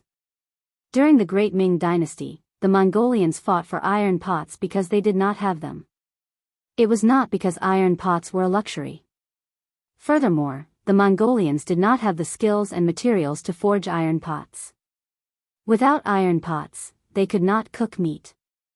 At that time, the Great Ming Dynasty was afraid that the Mongolians would buy iron pots and forge them into weapons. Therefore, the Mongolians could only snatch iron pots. As a result, a group of fully armed Mongolian soldiers would often harass the Han people just to snatch an iron pot. It was quite a comical scene. Temu was a Mongolian. He was very clear about what the Mongolians needed and desired. Instead of trying to persuade or reason with these people, it would be better to give them something tangible and give them what they desired the most. Noticing the greed and excitement in the eyes of the Mongolian cavalryman, Temu knew that he had made the right move. With confidence, he said loudly, "Do you see that? As long as you're willing to surrender and join the 5-star army, all of these things will be yours. Not only that, you'll also be able to receive a decent amount of money every month. If you perform meritorious deeds on the battlefield, you'll even receive additional rewards. It can be said that the 5-star army has many good things that no one can imagine. You are all brave warriors. The 6th young master because he respects you." Of course, if anyone wants to be unconventional and want to repay your Khan's kindness with death, you can also take out your saber and stand out. I will stand right here and will not move an inch. If you have the ability, then just kill me. At this point, Temu took the initiative to pause for a moment before saying, "Of course, you have to think it through before you act. If you draw your sabers, you might die before me. As long as you've made up your mind, you can do it." "Oh right, I'm afraid you don't know what happened just now. Your Khan Sud fled when he realized that he was no match for my 5-star army. I didn't tell you anything. I have to say, you are all abandoned children. I really feel sorry for you. For a Khan like this, is there any need for you to serve him? Isn't it too worth it?" When Temu finished speaking, there were still a few Mongolian soldiers who wanted to test his saber with their own bodies. Some of them had received Sud's kindness. If it wasn't for this Khan, their lives would be very difficult. However, when they heard the last sentence and heard that Sud had abandoned them, the Mongolian soldiers who wanted to step forward and show their loyalty hesitated. It was not worth it to risk their lives for a Khan who abandoned them. None of the Mongolian soldiers rushed forward. This was within Temu's expectations. The 5-star army soldiers were all around them. Unless they didn't want to live anymore, who would take the initiative to rush out and die? Good. Since no one objects, I will take it that you have chosen to surrender. Now, I will ask the warriors in the west to throw their weapons on the ground, dismount and surrender. Everyone else, follow. I only want to say that we are very sincere. If anyone wants to play tricks with us, you can try using your own life. After Temu said this, he looked at the soldiers in the west and said, You have 3 breaths. If you don't surrender immediately, don't blame us for being impolite. 1. 2. Finally, under Temu's slow and drawn-out voice, a Mongolian cavalryman threw down the saber in his hand and jumped down from his warhorse. Holding the reins of his warhorse, he was the first to walk out. Surrendering was equivalent to letting go of all their dignity. If it was any other time, who knew how many people would laugh at him? However, they didn't. In the face of life and death, especially when the person they were dying for was not worth it, they wisely chose to survive. Only by surviving would a person have hope, a future, and the possibilities of the future. Riding on the white dragon horse and standing on a pile of rocks, Yang Chendong took in all of this with a natural smile on his face. Beta Persei, come here. Young master. Beta Persei, who was standing at the side, came to Yang Chendong's side. Go ahead and return to the main camp. Tell your logistics team to prepare the food. Also, prepare more silver, wine, cigarettes, and sabers. This young master wants to celebrate. Also, send a telegram to Tsuxian City when you return. Tell them to quickly transport the next batch of resources I want. I want as much as you can. Don't think it's too much. Yang Chendong chuckled. Yes, young master. Beta Persei naturally nodded in agreement. However, out of worry, he still asked, Young master, are the resources still being transported by sea? Yes, just like last time. Yang Chendong nodded. After the continuous battles, the strength of the 5-star army had increased tremendously. At this moment, when they were added to the new Gandusi region, there was naturally nothing to worry about. It would be best if they didn't provoke him. If they dared to provoke him, he didn't mind teaching them how to be an honest person. Beta Persei led a small group of people straight to the main camp. After the Mongolian cavalry put down their weapons, handed over their horses and became infantry, they followed the main force of the 5-star army back to the main camp dozens of miles behind them. At this moment, the sun was about to set and a touch of red hung on the horizon. Looking at this scene, Yang Chendong couldn't help but sing heroically, the sun sets in the west and the red clouds fly in the sky. The soldiers returned to the camp from their target practice. The red flowers on their chests reflect, Yang Chendong singing naturally inspired the 100 black cavalry guards around him. They also sang the song, coming back from target practice. After them, the independent regiment also sang loudly. It was mainly the soldiers from the 6 auxiliary battalions that had already been defeated. When these thousands of people shouted, it caused a huge commotion. It attracted the other regiments and battalions to sing as well. However, they had never heard this kind of military song before. They didn't know what the lyrics were or how to sing it. They could only sing along. Zhui Feng, Lu Jua, and Yella's expressions didn't look too good. Especially Commander Lu Jua. He had once been the commander of the auxiliary regiment and taught the soldiers how to sing military songs. But now, not many of his soldiers knew how to sing. He felt his face burning. He thought that after tonight, if he had the chance, he would definitely teach the soldiers how to sing. This would increase the morale of the soldiers and would be extremely useful and beneficial for the unity of the soldiers. Amidst the singing, under the setting sun, the army returned. The army was huge and winding like a dragon that had appeared out of nowhere. It was destined to break the tranquility of the grassland. The main force of the army had finally returned to the main camp. The 3 divisions of the Cold Front finally sent news that they had gone to do some hidden training. As Yang Xie's army continued to grow, as the most elite of the Cold Front division, they also felt the pressure on their bodies increasing. It was also because of this hidden training that they didn't receive news of the army's battle in time. Fortunately, even without the Cold Front Division, the 5-star Army's strength was already very strong. Especially in this battle, the Nuzan cavalry had performed very well. Although they had lost more than 1,000 cavalry in 2 consecutive battles, how could there be no deaths in a battle? Moreover, the number of soldiers that they lost could be re-enlisted from the captives. This was originally what Yang Chendong had promised the regimental commanders. Beta Persei came back early. The logistics battalion had already started cooking. The smell of meat spread everywhere, causing the 5-star Army soldiers who had been fighting for a day and night to open their eyes wide. They couldn't help but swallow their saliva. Same old rules. Wash your hands clean before eating. After the meal, we will reward you according to your contributions and distribute the rewards. Yang Chendong boldly leapt onto the white dragon horse and laughed heartily as he spoke. His laughter also attracted the cheers of the soldiers. The meat was large and there was enough rice. After all, they were still in a state where they could face the enemy at any time. Thus, everyone couldn't drink as much as they wanted. Each person could only drink 2 taels. But even so, many of the soldiers still had a satisfied look on their faces and ate until their mouths were full of oil.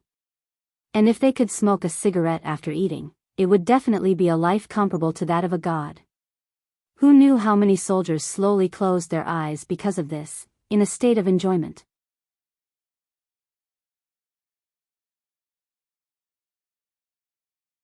Chapter 692. After the 2 battles, they had taken over 1,000 Tatar prisoners and another 3,000 Mongolian prisoners. These 4,000 people were still in the captive camp. They were lucky enough to see the 5-star Army having a meal. In that era, it was not easy for soldiers to have a full meal. Usually, they would only have such an opportunity before a great battle, or when they had won a great battle and rewarded the army with a great victory. But even so, not all soldiers were able to enjoy such treatment. Generally speaking, a general would naturally have enough food to eat. The personal guards of the general could eat until they were 70% full, and the regular soldiers, the elites who charged at the front during battle, could eat until they were 60% full. As for the other soldiers, it was already considered good if they could eat until they were 50% full. It was often shown on television that the Mongolian army would eat mutton wherever they went. It was very appetizing. However, that was only for the generals. Normal soldiers could not enjoy such treatment. The soldiers could pick up the leftovers from the general's table. They could even chew on the bones. Normal soldiers could not even think about it. The people of that era were really poor. They only had 2 meals a day. Being able to fill their stomachs was already not bad. However, what they saw today was that almost all of the 5-star Army soldiers, no matter if they were generals or normal soldiers, no matter if they were in charge of logistics, they could all eat until they were full. Even the captives who had not made up their minds had food placed in front of them so that they could eat as much as they wanted. This scene after scene shocked the captives.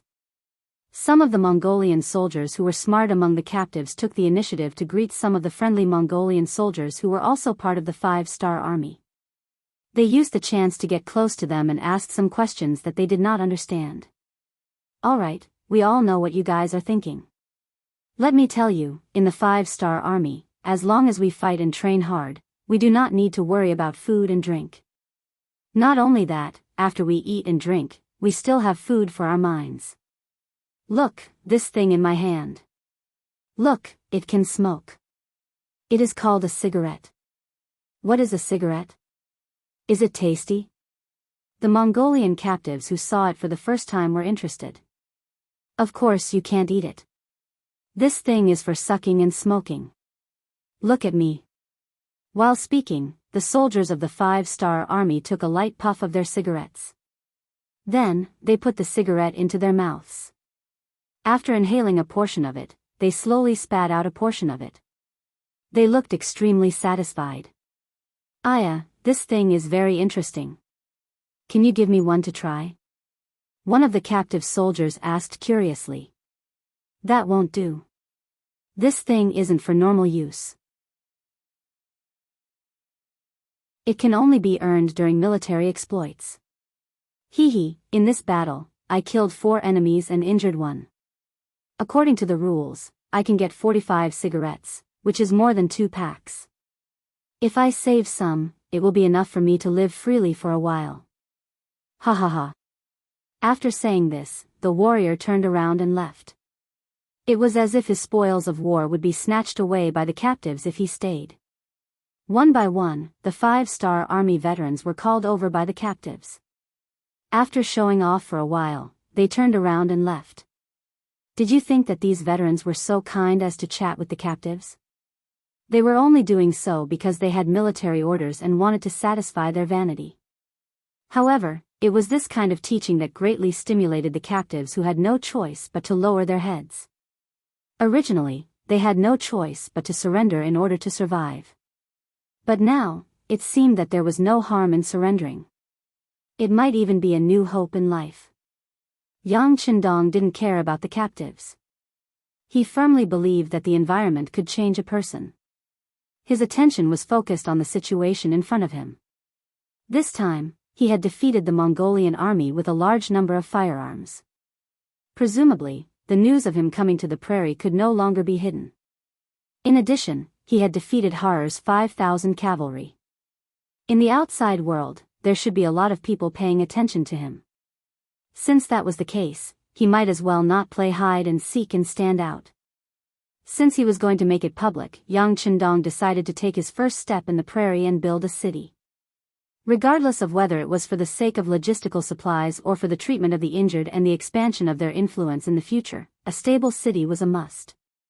After standing in front of the sand table for a long time, he pointed to the land of Arakamaki that he had been studying for a long time.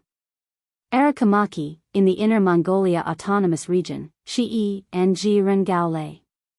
According to Chindi's book, Emperor Taizu wrote, Arakamaki Wandong, Luji Na Tunshan, Mir Sutua, Hahai Laoyan, Ajar Havandu, Haleoj Lu and other places. Thou shalt reside there. From these records, Arakamaki was located in the easternmost part. Occupying this place was equivalent to having a residence. Moreover, it was also very close to the Baiming realm. In the future, no matter where he decided to extend his tentacles, it would be much more convenient. Most importantly, with a foundation, no matter what he did in the future, he would have fewer worries. What kind of people are there in Arakamaki? Pointing to the sand table, Yang Qindong asked Su Yunsheng, who was standing by the side. Reporting to the 6th young master, there are only about 500 Tatar cavalry there. You also know that the relationship between Baiming and the Walla is very tense. The closer we get to them, the more scarce our resources are. In order to survive, many of the people here have already moved away. Now, other than the cavalry, there are only about 1,000 Mongolian people. 1,000 people? That's too little. When we need to build a city, I'm afraid we won't even be able to find workers. However, this is the only thing we can do. Right, you've been to Arakamaki, right? How was the environment there? Although Yang Qindong felt a little regretful, how could there be anything perfect in the world? Su Yunsheng hurriedly nodded. Yes, young master, I've been there. There were originally walls there. Later on, when Ming Qingzu went north to conquer the grasslands, it was repaired. The foundation is not bad, and the area it occupies is not small. Once there are enough resources, there shouldn't be a problem to build a large city. Good, tonight you will lead the reconnaissance team to take over Arakamaki, then announce to the outside world that it is the territory of our mercenaries. Yang Qindong nodded, his aura becoming very firm. He had fought with the Tatar and Mongol tribes separately, and it had attracted the attention of many people. If he did not immediately send troops to take over Arakamaki, even if it was to monitor him, it would be occupied by other forces. At that time, if he wanted to take over Arakamaki, he would have to fall out with one of the parties. Before he had a sufficient foundation, it would be best to avoid war if he could. If the Vala, Tatar, Mongol, or even the Northern Ming dynasty allied together to attack him, he was afraid that he would be exhausted to death with the few people he had. Yang Qindong gave the order, and Su Yunxing did not ask any questions. He nodded and agreed. Yes, after dark, our reconnaissance team will move out. Tomorrow morning, when the sun rises, this news will be spread all over the grasslands. Good, you can go. Call the 3rd Division Commander Wu Sheng and Political Commissar Chen Bo over. Yang Chendong did not even raise his head, and continued to look at the sand table in front of him, as if he had thought of something. After a while, the 2 senior officers of the 3rd Division of the Cold Front appeared in Yang Chendong's tent. How is it? Are you feeling regretful that you didn't get to fight the last battle? As soon as he saw the 2 young officers with the rank of senior colonel, Yang Chendong pointed at them and asked jokingly. Hiding in the grassland was different from hiding in the forest. Without the protection of trees, hiding in the open grassland would naturally require a higher level of training for a cavalry unit to be able to launch a sudden attack. However, under Yang Chendong's theoretical guidance, Wu Sheng and Chen Bo still did as they were told. They had already achieved some results. It was still difficult to hide a division in the open grasslands, but it was possible to hide a company or even a battalion. Just think about it. When both sides were about to fight, a powerful enemy cavalry suddenly charged out from the ground. It was self-evident what the outcome of the battle would be. Thus, even though the 3rd Division of the Cold Front didn't make it to the last battle, they did not regret it. This was because they knew that the 6th young master's ambitions were far-reaching. There would be more battles to fight in the future. As long as they could train their troops to become stronger, there would be no lack of opportunities for them to perform. There are some regrets, but we believe that gold will shine. The 3rd Division of the Cold Front will always be the strongest cavalry unit. Political Commissar Chen Bo chuckled and said confidently. Yes, the 3rd Division of the Cold Front will always be the strongest. Commander Wu Sheng said with even more confidence. His expression was filled with determination. Good. Seeing the confidence of his 2 subordinates, Yang Chendong was very happy. His subordinates had to have this kind of spirit. They had to be invincible. Only this kind of army could become a true elite unit. Only this kind of army could win every battle. Yang Chendong was very satisfied with Wu Sheng and Chen Bo's attitude. Then, he began to assign tasks. It's like this. This time, I will teach you a very important and difficult mission. Cross the Daxing and mountain range, cross the Liao River and Songhua River to reach Hai Town. There, you will receive a large amount of military resources from Crimson City and rush back here. Pointing at the location on the sand table, Yang Chendong said, I want the 3rd Division to be like Monkey Sun this time. Create havoc in the sky and make the Baiming army in the new, Ergon district not dare to say anything. If they try to stop you, you can use the banner of loyalty. If they still dare to stop you, you can teach them a lesson. How about it? Any questions?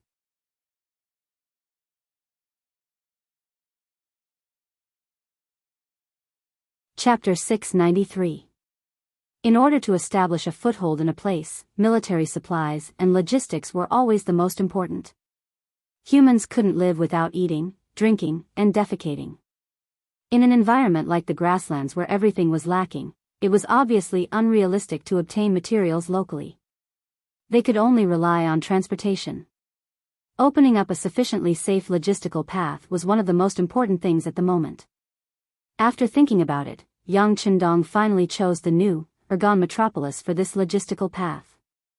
Although there were many Baiming army stations there, they had been closed off for a long time and didn't have enough strength. Such an army wasn't difficult to deal with. As long as the 3 divisions completed their mission well, they were completely confident that they could open up a safe passage. As long as there were no problems with logistics, Yang Chendong was confident that he could build a new city in the grasslands in the shortest time possible. A new city with great influence and far-reaching influence. When that time came, conquering the forces in this area would be twice the result with half the effort. As for how to intimidate the Baiming army stations in the new, Ergon metropolis with thunderous might, Yang Chendong thought about it and finally decided that the task would fall on the 3 divisions of the Lengfeng division. This was currently the strongest army under his command. Only they could have a powerful deterrent effect. In the face of such a powerful force, any schemes and tricks would be useless. Without waiting for the two divisions to make a decision, Yang Chendong added, "This mission is extremely important. If you have any questions, you can raise them. But once you agree, you must complete the mission perfectly. This cannot be discounted at all. Once the mission is completed, I will record it as a great merit. If the mission is not completed well, or if there are any accidents with the supplies, then you should prepare to be demoted. You will be directly sent to Beta Persei's logistics camp to be a cook." This was a complete demotion. Making a division commander a cook, this kind of punishment could be said to be heavy. Wu Sheng and Shen Bo couldn't help but be stunned, but they quickly recovered and said in unison, "Sixth young master, please don't worry. We will definitely complete the mission perfectly. If we can't do it well, we don't need to be cooks anymore. We'll just offer our heads." Wu Sheng was a standard soldier. The bigger the battle, the more excited he was. It was understandable that he would say something like that. It was also in line with his usual style of doing things. As a political commissar, Chen Bo was full of scholarly aura. Unexpectedly, he could say such words, which surprised Yang Chendong. He looked at the two of them carefully and nodded after a long time. "Okay, I'll remember your words." Young Master Ben is looking forward to your next performance. Pack up and leave early tomorrow morning. Chen Bo's performance really made Yang Chendong's eyes light up. He even thought that since this person's character was so determined, then he should test him a little more. If there were no problems, then this person could be trained as a military supervisor in the future. It seemed like a waste for such a hot-blooded officer to become a political cadre. Chen Bo didn't know that his performance in Yang Chendong's eyes would give birth to such a realization. After he and Wu Xing gave a standard military salute, he left the command tent and called for an emergency meeting with the officers of the three divisions. After the two of them left, Yang Chendong's eyes fell on the map again. His eyes still fell on Arakumaki, the old city built by the great Ming dynasty in the grasslands. He imagined that after tonight's reconnaissance battalion took action, this city would belong to him. It would also become his first strong force in the grasslands. At this moment, he even thought of a name for this new city. Since it was going to start here, then it would be called the First City. Arakumaki, this city that had been abandoned by the great Ming dynasty, and who knew how many times it had changed owners, now looked extremely desolate. There were no traces of people walking around in the city at all. Only the dilapidated walls could be seen from time to time, and one could imagine the former glory of this place. It wasn't the first time Su Yunsheng came here. But for tonight's military operation, he once again disguised himself and appeared here. In order to not attract attention, he only brought two of his trusted aides and the reconnaissance battalion's first company commander, Yenda, a battalion commander. There are only 500 enemy cavalry and 1,000 Mongolian civilians. If we want to take over this place, why do we need to be so careful? I just need to move out and the mission will be completed. Yenda was very dissatisfied with the battalion commander's cautiousness. In his view, there was no need to spend so much effort on such a deserted city. Caution is the parent of safety. Su Yunsheng shook his head. Then, as if he thought of something, he looked up at Yenda and said, "Commander Yen, people can have pride, but they can't have arrogance. If you continue to look down on everything like this, I will consider transferring you out of the reconnaissance battalion." Su Yunsheng suddenly became serious, and Yenda was really afraid. With his ability, he was more than qualified to be a battalion commander in any regiment. Even if he went to the three divisions of the Cold Front, it wouldn't be a problem for him to be a battalion commander. But the position of the reconnaissance battalion was too important. Any battalion commander who wanted to see the sixth young master would be able to see the young master. So, he would rather be a company commander here than go to another unit. This was because he saw the importance of the reconnaissance battalion. Battalion commander, I was wrong. I am actually very careful when doing things. Yenda immediately admitted his mistake. In reality, he was a very careful person. Otherwise, he wouldn't have become the company commander of the reconnaissance battalion's first company. Naturally, Su Yunsheng was someone who understood this principle, so he just reminded the other party. If he was really not satisfied, he wouldn't have reminded him and would have directly transferred him away. With the interlude just now, when Su Yunsheng wanted to do something, Yan De just followed at the side and didn't say anything. The four of them walked like this and unknowingly came to a house in the city. Here, they saw an old man resting outside the door. Looking at the old man's appearance, he was in his 50s. At that time, he was already considered a very old man. Old brother, how old are you? Su Yunsheng had imprinted almost every corner of the city and every street in his mind. He had basically completed his mission and wanted to take a rest. When he saw the old man, he walked over without thinking and asked in Mongolian. He sat down beside the old man. The old man had already noticed Su Yunsheng and the other three. Seeing them sit down beside him, he wasn't surprised. Instead, he smiled and answered. This old man is 56 this year. Oh, that's still a very old man. Su Yunsheng said casually. You can say that. The old man chuckled. His face was filled with reminiscence, and the vicissitudes of life were written all over his face. Seeing that the old man seemed to be reminiscing about something, Su Yunsheng didn't disturb him. Instead, he reached into his bosom and took out a piece of dried meat that he always carried with him. He also took out a bottle of old wine from the hands of 2 bodyguards and placed it in front of the old man. If you want to get what you want from others, you have to pay first. This was what Yang Chendong always said. Now, the scouts who were good at gathering information had learned most of it. The wine and meat that was suddenly placed in front of him made the old man, who was originally sitting at the door basking in the sun, stunned. Then, the way he looked at Su Yunsheng and the other three changed. Allowing the old man to size them up in front of him, Su Yunsheng only smiled and didn't say anything. But unexpectedly, the old man suddenly said, although you are dressed like Mongolians, but if this old man didn't guess wrongly, you should be people of the Ming dynasty, and soldiers of the Ming dynasty. Suddenly being exposed, the faces of Yan De and the 2 bodyguards couldn't help but tighten. They even instinctively wanted to pull out their swords to silence the old man. On the other hand, Su Yunsheng's expression didn't change, and his heart didn't beat fast. He casually raised his arm and stopped the actions of the 3 bodyguards. He smiled and looked at the old man and asked, but I don't know why old brother thinks so. Hee hee.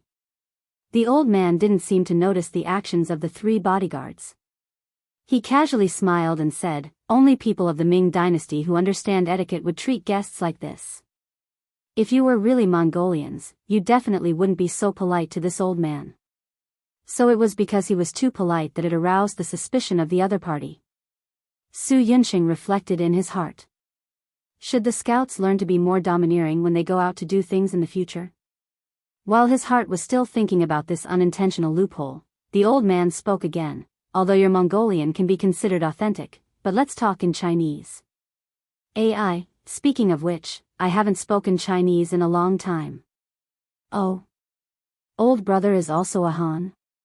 Su Yunsheng's interest was immediately piqued.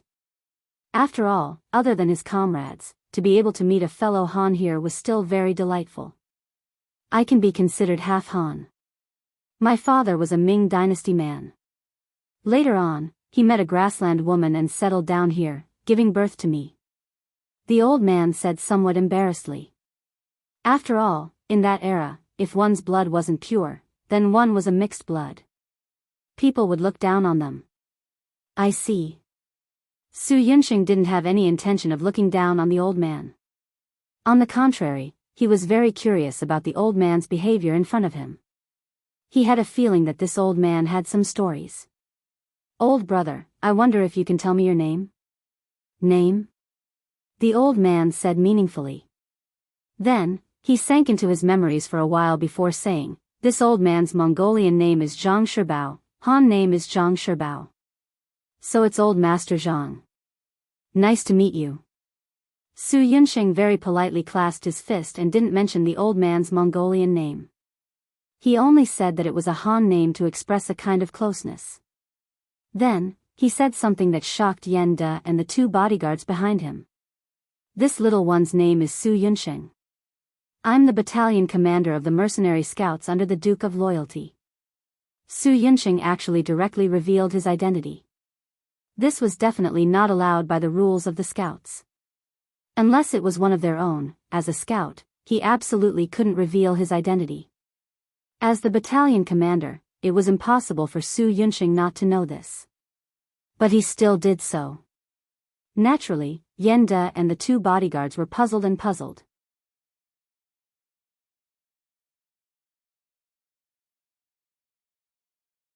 Chapter 694.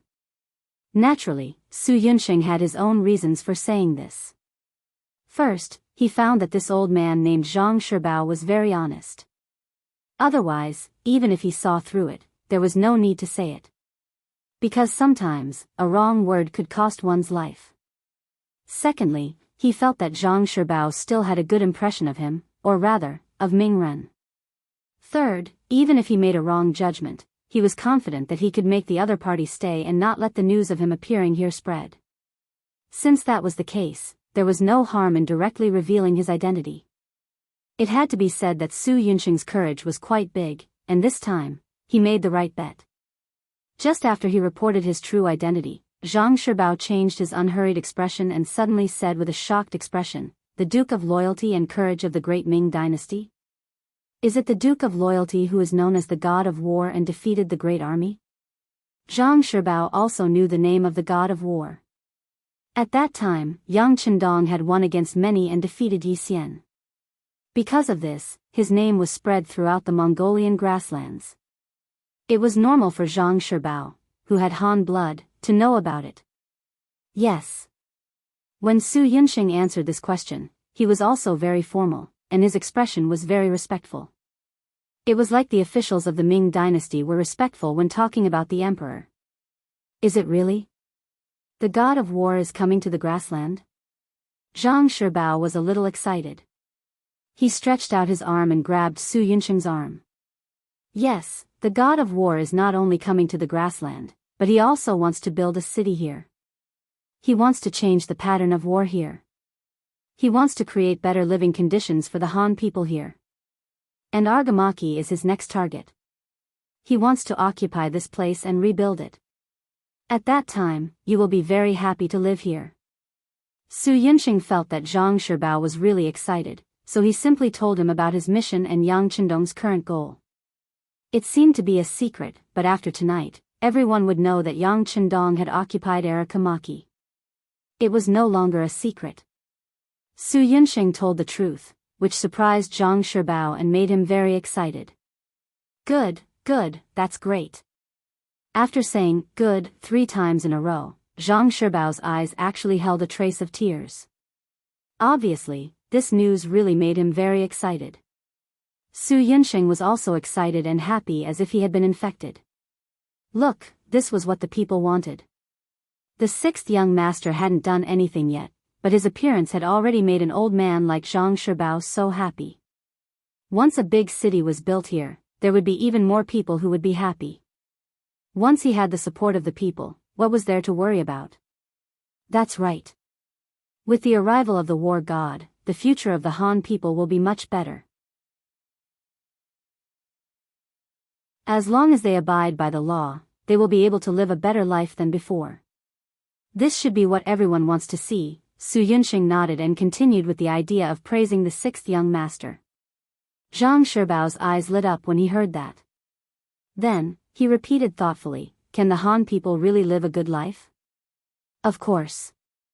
You don't understand the war god. He has always been merciful to his enemies, but he is very good to the Han people. I'm afraid you still don't know that the former Jiaoji and Lansang kingdoms are now under the rule of the war god. The Han people there received a large amount of land and their lives are better than before by 100 times. If you have the chance to go there and take a look, you will see that the Han people's faces are filled with all sorts of smiles. That is happiness from the bottom of their hearts. A large amount of land that belongs to them. Zhang Shibao continued to repeat. His eyes revealed a look of yearning. Yan De and the 2 soldiers saw this and couldn't help but feel happy. This was because they also had a part to play in this matter. Just when the five of them were immersed in the hope of a beautiful future, Zhang Shibao's thoughts suddenly returned to reality. He looked at Su Yunxing and said, "You guys should be here to act as the vanguard and prepare to occupy this place. Have you guys thought of how to deal with the Mongol cavalry? Also, how can we prevent them from destroying the spring in their desperation?" Su Yunxing was about to confidently say that it was just 500 unguarded cavalry. Their reconnaissance unit would naturally be able to take them down easily. However, when he suddenly heard about the spring, his face was still filled with shock. Spring? What spring? You guys don't know? Zhang Shibao also looked at Su Yunxing and the other three with a puzzled expression. I really don't know. Please tell me, Elder Zhang. Su Yunxing's face was a little red as he lowered his head. Speaking of which, although the reconnaissance unit was powerful, it wasn't as pervasive as the security bureau. In addition, Yang Chendong had just given the order to take down Alakumaki, so it was reasonable that he didn't fully understand the situation here. This, actually, is not a big secret. However, not many people know about it. Alakumaki City, there is a spring here. It is also because of this that the problem of water source is solved. This is also the main reason why the Great Ming Dynasty chose to build a city here. Otherwise, wouldn't it be too troublesome to transport water from the Wulagu River? There are only about 1,000 people here. There are indeed 500 Tatar cavalrymen guarding this place. In fact, they are guarding this water source. Every half a month or so, the Tatar army will come here with water carts to collect water. The 500 cavalrymen here are prepared for this. From Zhang Shibao's words, Su Yunxing learned of another big matter. He also knew that tomorrow, the Tatar army would come to collect water. This unexpected news shocked Su Yunxing. He suddenly felt that he knew too little about this place. Even if it was because this was the first time they came here, even if it was because they hadn't come here the last time the Tatar army came to collect water, these were not the reason. The most fatal reason was that he didn't know enough. His meeting with Zhang Shibao was just a coincidence. However, he unexpectedly received this news, which was enough to make Su Yunxing feel that this trip was not in vain. If not for this matter, he would have brought the scouts here. It was very likely that he would have given the Tatar cavalry a chance to destroy the water source and the spring. Once they poisoned it, who knew how long it would take for the spring to be digested and for the people to drink it with ease? After Zhang Shibao knew that Su Yunxing represented the god of war, he told him everything. When it was almost dusk, Su Yunxing left. Before he left all the food on him as a sign of gratitude and asked Zhang Shibao to keep this a secret. The four of them left Alakumaki as though they were passing by. Because there were only 4 of them, even if the Tatar cavalry in the city saw them, they didn't pay much attention. This was because, strictly speaking, Alakumaki wasn't under anyone's influence and no one wanted to forcibly occupy this place.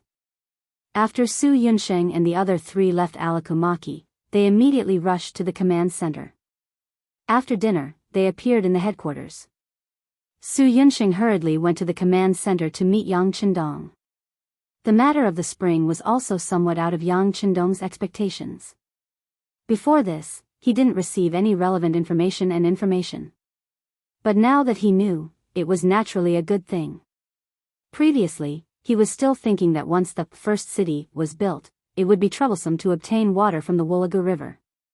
He was even thinking about digging a canal. Now that he knew that there was a spring in the city, and according to Zhang Shibao's words, the spring seemed to be quite big. In the past, when Alakumaki had a population of tens of thousands, it wasn't difficult to supply water. This was equivalent to a gift from the heavens. We must protect the safety of the spring. How about this? Arrange the Wolf Fang special forces to complete this task. Your scouts only need to follow the plan and do what you want. As for the water fetching team sent by the Tatar army tomorrow, leave it to Tiger's Main's independent regiment. They just changed from infantry to cavalry and can be used to train the troops. Yang Chendong made a decision after thinking for a while. Su Yunxing quickly left, along with the Wolf Fang special forces led by Tiger's Mane. As the military system continued to expand, the strength of the army also continued to increase. The mission of the Wolf Fang Special Forces had already changed. In Yang Chendong's words, their mission was mainly to carry out beheading operations and special undercover missions. This time, protecting the spring in Alikumaki City belonged to the undercover mission. After receiving the military order, Tiger's Mane quietly set off with a group of members. This night for Alikumaki City was no different from any other night. When night fell, the city became quiet as usual. Apart from the 100 cavalrymen who were responsible for the normal night patrol, there was not a sound to be heard. Perhaps it was because no one had any ideas about this place for a long time, or perhaps it was because there was simply no place worth other people's attention. In short, the 100 cavalrymen patrolling would only make a symbolic trip once every 2 hours. Then, they would gather at a lit bonfire in the city to rest their feet. An almost abandoned city, a city without many citizens, a city without many resources, a city without a very good geographical location. If not for the existence of a thick spring, which could still be considered useful, there would not even be 500 cavalrymen. How could such a place have a heavy military force, and how could it be so tightly guarded? Therefore, when Tiger's Mane brought a group of Special Forces members into this place, they did not encounter any obstruction at all. They followed the map that Su Yunxing obtained from Elder Zhang Shibao and rushed to the spring.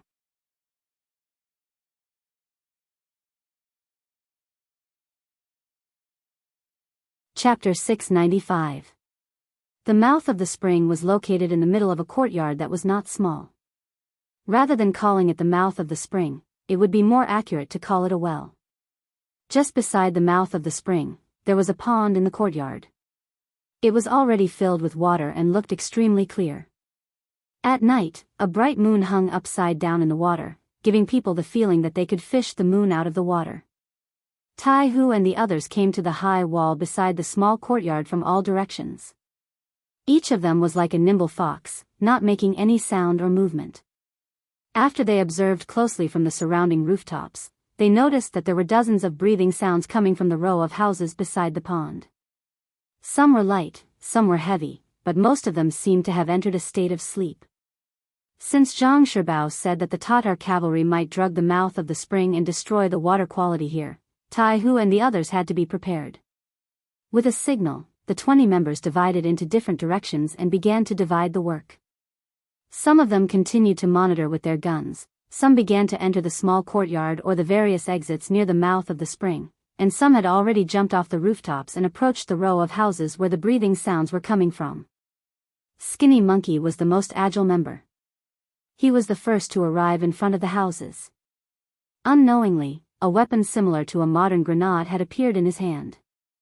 This was not a normal grenade, but a smoke bomb. Once it was fired, it would release a pungent smell, causing people to lose their ability to judge for a certain period of time and lose more than 70% of their mobility. Skinny Monkey was the first to arrive, followed by King Kong, Violent Ape, and the others. Each of them guarded a door, holding a smoke bomb in their hands. When all of them were in place, they looked at each other and 6 smoke bombs were suddenly thrown from the windows into the 6 rooms. In the silent night, the smoke bombs made a sound in unison. Oh, puff, ah, choke. About 4 to 5 seconds later, there were bursts of shouts, curses, and screams coming from the houses. These sounds should have been like thunder in the silent night, but the sound of the cavalry charging at the city gate covered everything, so the sounds made here did not attract too much attention from the outside. Even though no one was paying attention, it didn't mean that the members of the special forces would go easy on them. On the contrary, their attacks began at the same time. The smoke grenades emitted a pungent smell, causing the Tatar cavalry to rush out of their rooms. Then, like dumplings, they were knocked out one after another. There were only 6 rooms, but 50 Tatar cavalry rushed out of them. In the end, apart from 2 people who resisted fiercely and suffered light injuries, the other 48 people were knocked out before they could even figure out what had happened. Search.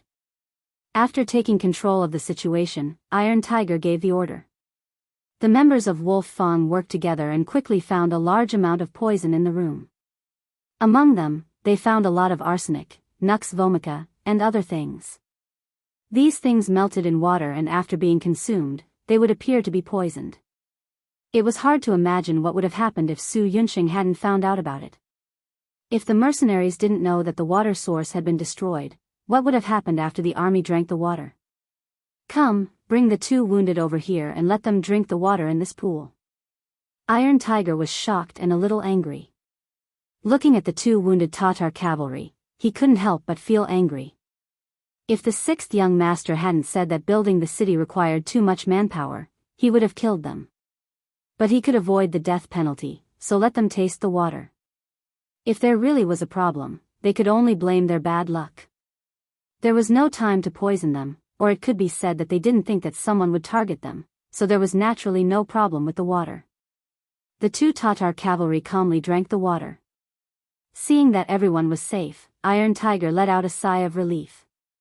He ordered his men to guard this place and not allow anyone to come close without orders. On the streets of Arakamaki, the sounds of killing had already become one. When the appointed time arrived, the cavalry of the reconnaissance unit began their attack. The first to be attacked were the 100 Tatar cavalry responsible for tonight's night watch. They thought that it would be an ordinary night like any other. But no one expected that the enemy would suddenly appear. While they were still far away, the sound of arrows piercing through the air could be heard. Most of the Tatar cavalry didn't even have time to react before they were injured. A few of the cavalry reacted faster. They had just mounted their horses when they were surrounded by at least 3 or 4 scouts. After a round of wild attacks, they were injured and fell off their horses. Yen De was responsible for leading a company of scouts to deal with the sleeping Tatar cavalry. Even though Yen De only had 100 soldiers under him, they had attacked suddenly, taking advantage of the element of surprise. By the time Yen De launched his attack, most of the enemies were unarmed. The result of this battle was naturally easy for Yen De to take down the enemy easily. This battle really wasn't worth writing about. The enemy's strength was weak. If they were strong soldiers, they wouldn't have been assigned to guard a meaningless city. It was another surprise attack. From the beginning to the end of the battle, less than an hour had passed. Of the 500 Tatar cavalrymen, only 4 were killed because of their fierce resistance, and 30 were lightly injured in the resistance. The rest were all alive. Arakamaki had changed hands at this moment. A shining signal flare rose into the sky. Yang Qindong, who was waiting in the distance, led the main army to move towards Arakamaki. From today onwards, the first city that was under construction would become their headquarters in the north. The 3 divisions of the Cold Front Division didn't go with the main army to the future first city. Instead, after a good night's rest, the army suddenly retreated east the next morning, heading towards the new, Gandusi region. They had a new mission, to open up a new logistical supply line. If anyone dared to threaten them on this road, they would end up dead under their spears and swords. Arakamaki had changed hands. The delay in the news and the fact that none of the 500 Tatar cavalry had a chance to escape caused this news to be completely sealed and not spread. Outside the city, the Tatar team sent out to pull water appeared. At that time, the grassland was still very rich in water plants. There was no environmental pollution, and because of the small population, it was not wantonly exploited. In fact, there was no shortage of water sources. It was just that the spring water in Arakamaki's city was better and more delicious. Therefore, some Tatar nobles were still very used to drinking the water here, and there was a matter of fetching water once every half a month. Not only was the water quality of the spring good, but the amount of water was also sufficient. No one knew where it was connected to, but it gave people a feeling of inexhaustible. Every time, the caravan that came to fetch water became very large. Looking at the place where the independent regiment was lying in ambush, the number of caravans was more than 200. It could be said to be majestic, like a long dragon. Wow! What a huge team! Using binoculars, Tiger Mane saw the approaching caravan from afar and sighed. At the same time, his eyes were shining. He was afraid that there would not be many people coming. If that was the case, there would be no meaning in fighting.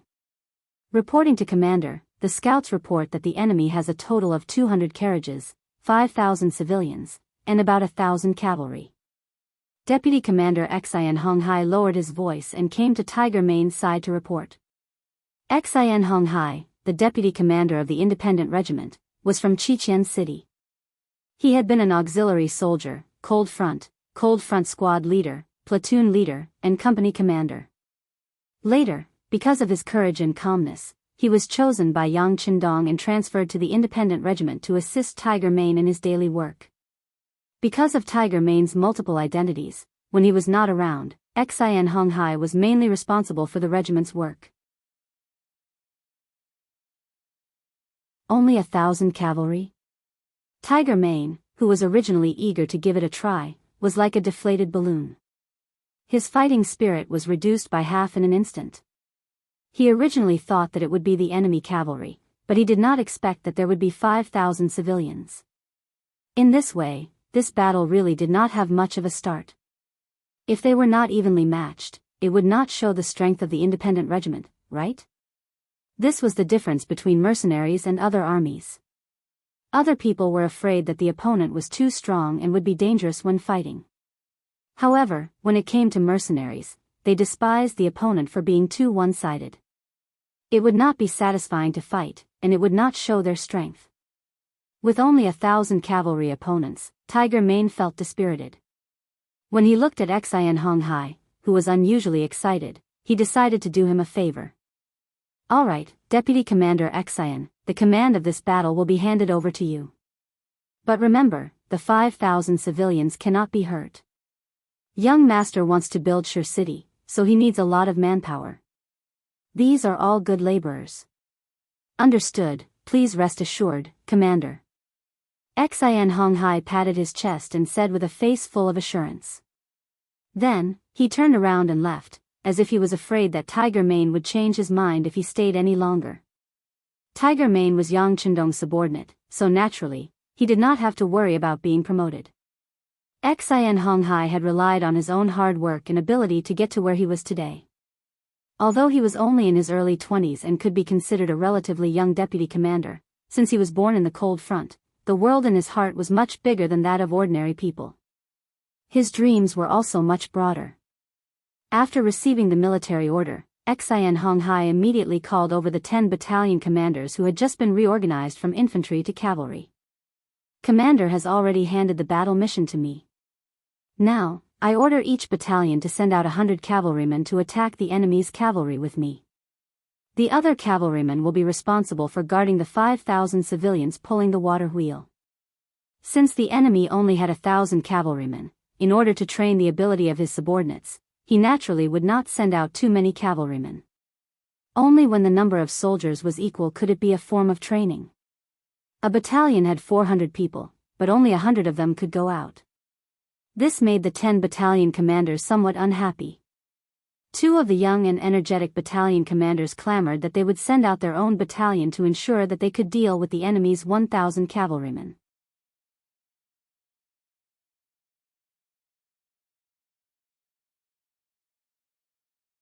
Chapter 696. It was naturally a good thing for the officers to have strong confidence. However, this wasn't the time to flaunt their heroism. How could Xian Honghai agree to this? With one sentence, if anyone dared to speak out of turn, even the mission of 100 men would be cancelled. Sure enough, the battalion commanders became well-behaved. So be it, it was better than not sending anyone. The battalion commanders followed Xian Honghai's instructions with the idea of training their fighting spirit through actual combat. They picked out a group of 100 men with average strength and gathered a total of 1,000 men to hand over to the deputy commander. What was worth mentioning was that the officer leading each battalion was actually a battalion commander, and all of them held official positions. Xian Honghai naturally noticed this scene, but he didn't say anything. The officers below also wanted to go on the battlefield and kill the enemy. He naturally couldn't refuse. After all, wasn't he also leading the troops? The caravan in the distance was getting closer and closer. It could already be seen that the 5,000 men driving the caravan were all dejected and dispirited. Even the 1,000 cavalrymen were walking sparsely. There wasn't the slightest bit of vigilance and formation that a cavalry troop should have. Although it could be said that the grasslands were currently in chaos, there was war everywhere. Many people were still fine when they left home in the morning, but who knew if this would be the last time they left home? However, in the face of danger, no one would have the idea of taking the water caravan. It was simply too worthless. It was too much of a loss to pay the price for these things. Even the common people knew that they shouldn't do things that were unprofitable, let alone a cavalry troop. Therefore, when the independent regiment suddenly appeared and Xian Honghai led 1,000 cavalrymen to kill from the side, the 1,000 Tatar cavalrymen looked at them as if they hadn't woken up from a dream. They looked at them as if they were looking at an idiot. It was as if they were saying, "Are you kidding me? We're just a caravan. You want to steal from us? Enemy attack! Enemy attack!" The leading Tatar Chiliarch only stared blankly for a moment before he reacted. He then pulled out his saber and shouted loudly. He intended to summon the morale of the army back in the shortest time possible. Kill! At this moment, Xian Honghai and his 1,000 cavalrymen were already less than 150 meters away from the Tatar cavalrymen. As the general leading the team, he shouted as he took out his bow and shot an arrow at the nearest target. He didn't use a flintlock because Xian Honghai didn't think it was necessary. Since they were cavalrymen, archery was still the best choice for long-range weapons. This was also a form of training for the troops. Following Xian Honghai's arrow, the countless independent cavalry around him also knocked their bows and shot forward. Dozens of Tatar cavalrymen had nowhere to hide and were hit by the arrows and fell from their horses. However, even more of the Tatar cavalry managed to escape with the speed of their horses. At the same time, they began to shoot arrows, threatening and killing the opposing cavalry. The cavalry of the independent regiment was made up of the original auxiliary soldiers and the captive soldiers of the Ming army of New, Ergon Dusi. Among them, it wasn't that they didn't have horse riding skills in the past. They were just ordinary soldiers who hadn't undergone strict training. For an army like this, even if they were given healthy horses, it would still be difficult for them to display the true advantage of cavalry. Because of this, the weakness of the independent regiment was revealed when they shot arrows. Facing the Tatar cavalrymen who grew up on horseback, both sides shot at each other.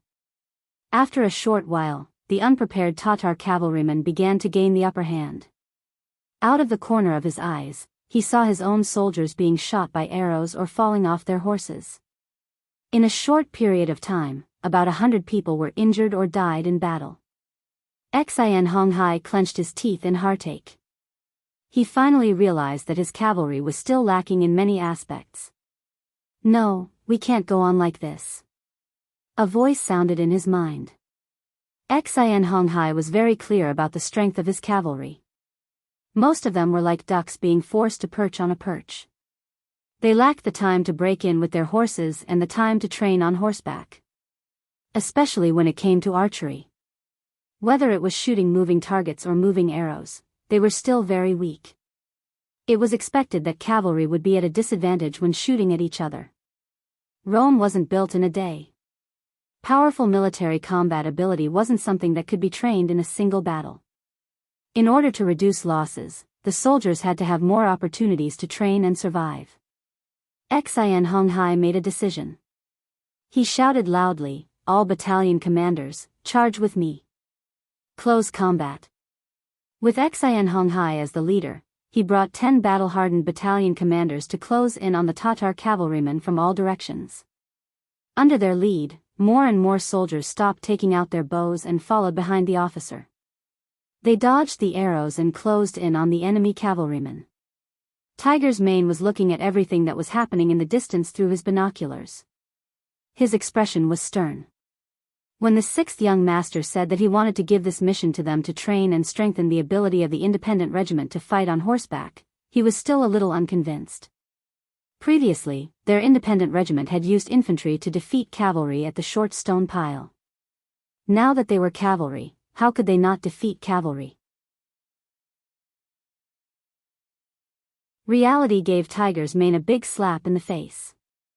Only now did he understand that their previous victory was only due to the power of the Type 81 assault rifle. When they gave up on using firearms, their independent regiment was nothing. Commander, the situation with Vice Commander Xin is not good. Should we send the cavalry battalion? Another cavalry battalion commander of the independent regiment asked worriedly. The independent regiment had 10 cavalry battalions that were reorganized from infantry. Apart from them, there were 6 other cavalry regiments. In comparison, these 6 cavalry regiments were much stronger. Although they couldn't compare to the Nuzan cavalry, they had the advantage of numbers. Dealing with 1,000 Tatar cavalrymen wasn't a problem. Clenching his right fist, Tiger's Mane was a little tempted. His breathing became a little heavier. But after a while, he exhaled and said, "No need. An army has to go through hardships and risks in the end. If they are always under protection, this kind of army will never be strong." Tiger's Mane didn't order the main force to go out and help. This was because he knew that an army that hadn't undergone a transformation wasn't a strong army. It was also because he believed in his vice commander, Xin Honghai. He believed that he would be able to obtain the final victory. Not letting Tiger's Mane down, Xin Honghai really did give up on long-range attacks when he discovered that the situation wasn't good. He changed to close combat. He relied on the incomparably sharp saber in his hand to shorten the gap between the two sides. When Xin Honghai brought his 10 battalion commanders to the front of the Tatar cavalry, the saber in his hand continuously swung down.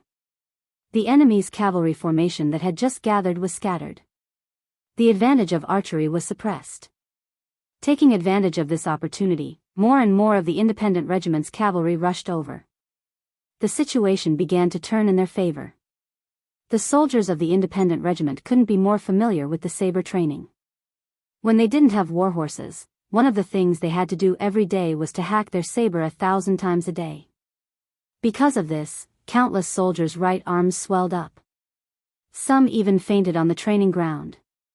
Their hard work finally paid off.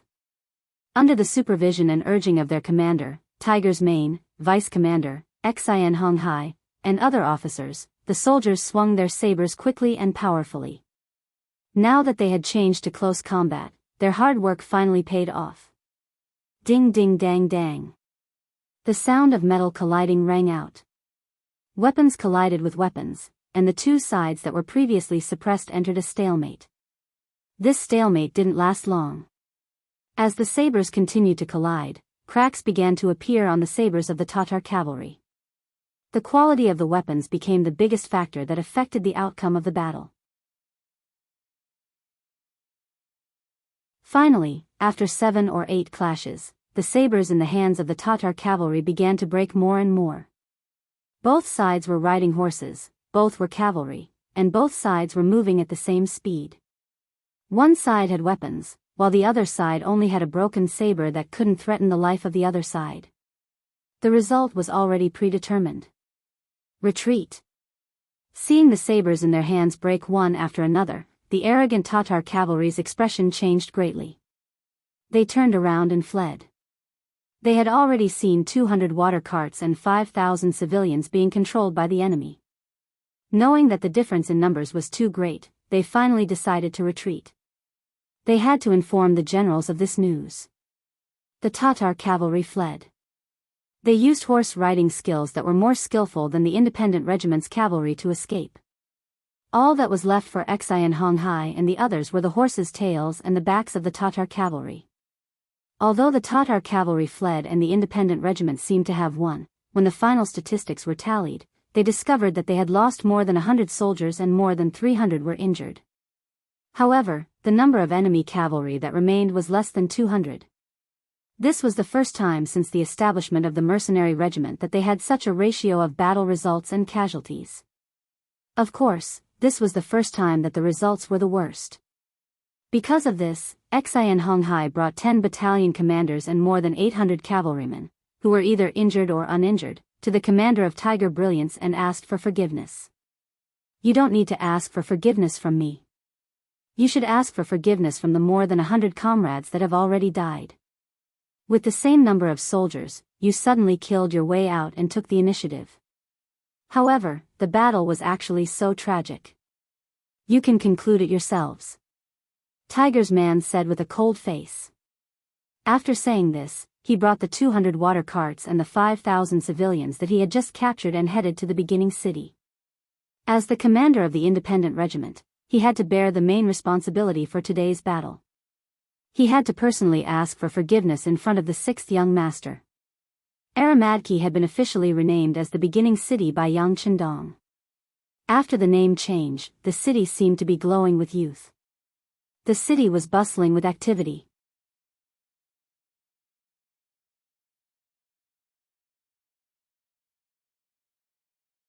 Chapter 697. Under Yang Chendong's orders, a large number of trees and stones were carried into the city. Temporary houses were either reinforced or uprooted from the ground. Since they were going to choose this place as their base camp, they naturally had to build a place for the army to live. Rows of brave cavalrymen dismounted from their warhorses and became construction workers to build their own homes. Not only them, but the thousands of people in the city were also busy.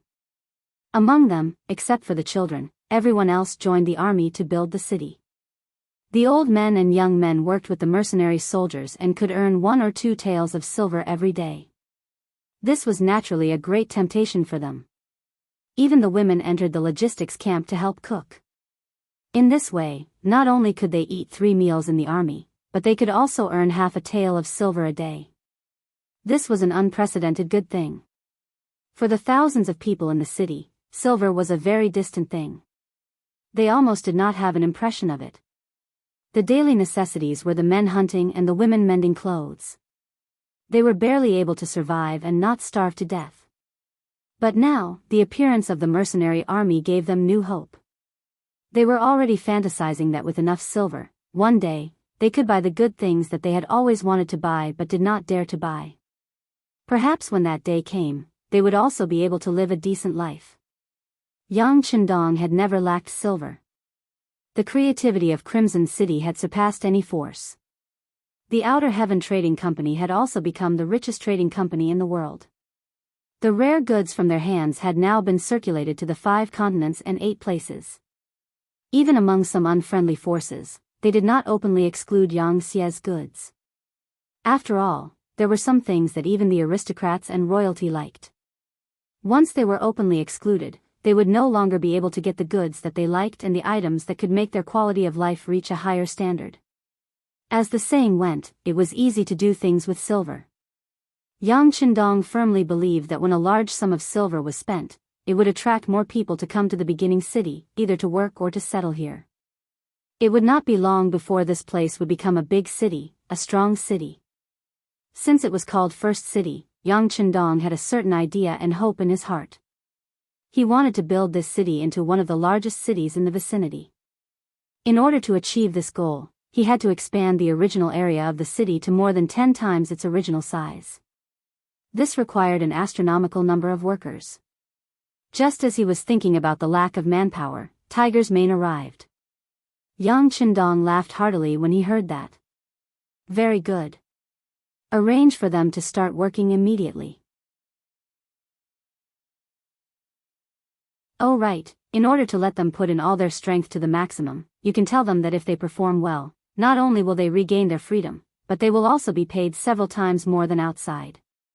Yang Chendong seemed to be in a good mood. When Tiger's mane agreed, he took the opportunity to talk about the performance of the independent cavalry on the battlefield. In the end, he even took the initiative to reflect on himself, saying that he had failed in his leadership and asked for punishment. The 10 cavalry battalions that were established after the independent regiment were not trained by Tiger's mane. They were just ordinary soldiers from the Baiming Guards. In terms of military quality, they could only be said to be average. If not for the fact that he did not want to reveal his identity and whereabouts at that time, he was afraid that these people would have been released at that time. However, since they had stayed for such a long time, and after they understood the situation of the mercenaries, they also wanted to join. Yang Chendong naturally could not refuse. This gave them the opportunity to enlist in the army, and even become a glorious cavalry. However, a weak foundation was a weak foundation. This was an indisputable fact. This battle had already exposed too many of their weaknesses and shortcomings.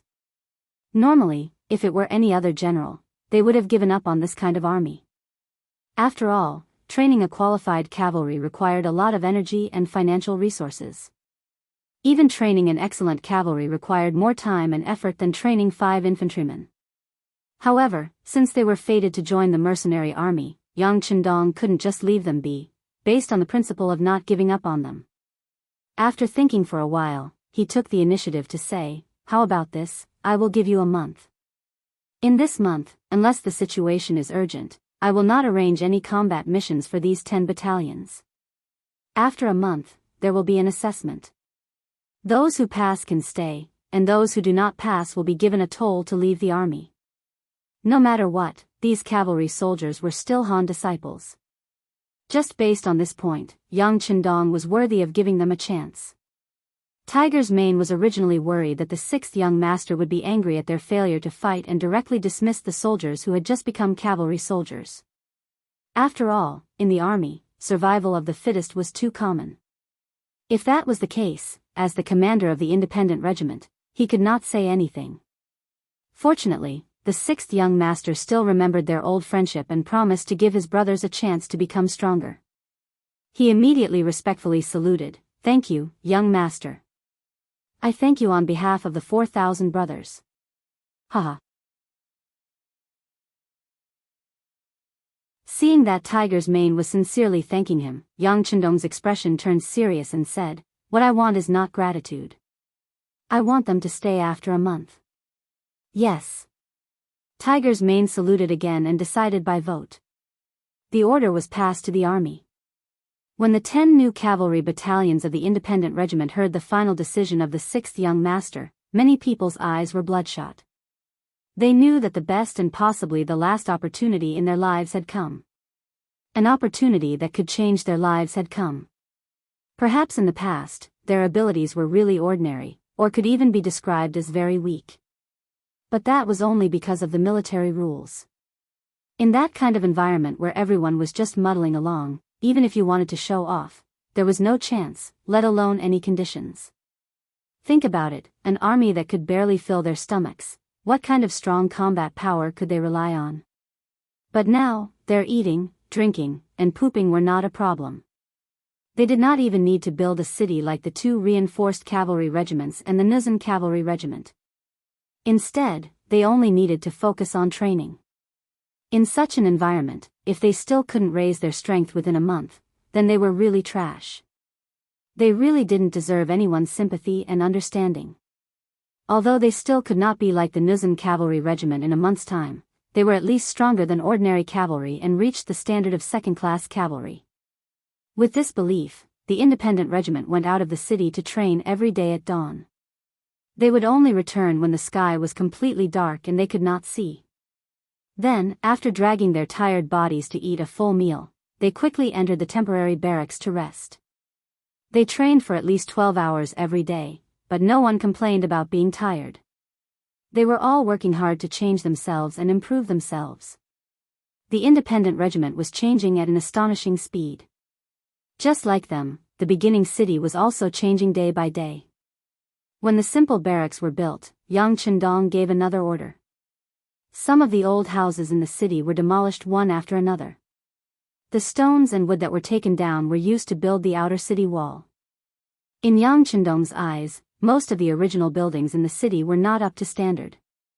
Not only were their houses built simply and not sturdy enough, but even the layout was too messy. The streets were too narrow and there was no planning. No matter how big the territory of such a city was and how many people it had, it still gave people the feeling that it was extremely backward. Since the city was named by him, it had to look like a big city. For a time, the city began to become empty. More and more uninhabited houses in the city were demolished to build the big city wall. In this manner, after merely 10 days had passed, there was an additional solid outer city that was 6 to 7 miles long outside of the beginning city. Looking from afar, it had a trace of majestic appearance and the embryonic form of a large city was beginning to appear. The movement in the beginning city naturally attracted the attention of the other forces in the surrounding area. This was especially true for the nearby Tatars. Originally, the first city belonged to them. Now, not only was it occupied by someone else, the 5,000 commoners who were sent to fetch water were also snatched away by someone else. Out of the 1,000 cavalrymen that were sent out, about 200 of them had died. This was already considered hatred. It was a kind of hatred that had to be avenged. Not only the Tatar army, even Harar Ruachu of the Wara, who had suffered a loss at the hands of Yang Chendong, had also sent out scouts to inquire about them after losing the battle. The movement in the beginning city was big enough. Of course, it had attracted their attention. For a time, they were eager to give it a try. In addition, there were also the Mongolian tribes in the Gobi Desert. Khan Sud suffered a great loss at the hands of Yang Chendong. When he returned to the tribe, he was also criticized. This made him feel ashamed. At this time, the scouts sent back news that they had found the 5-star army that had once caused them a loss. They were building the beginning city.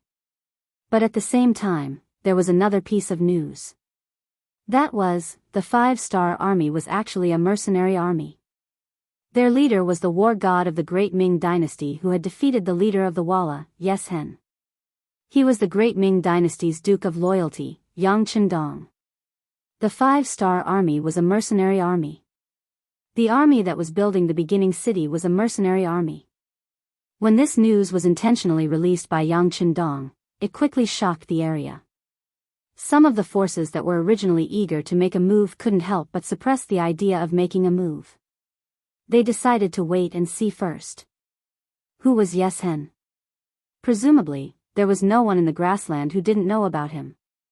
In the coup 3 years ago, this person defeated the Great Ming Dynasty's hundreds of thousands of main forces.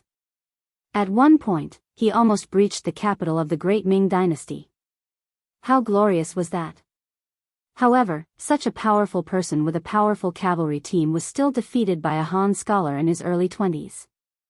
After the war, this person also received an even more resounding nickname, War God.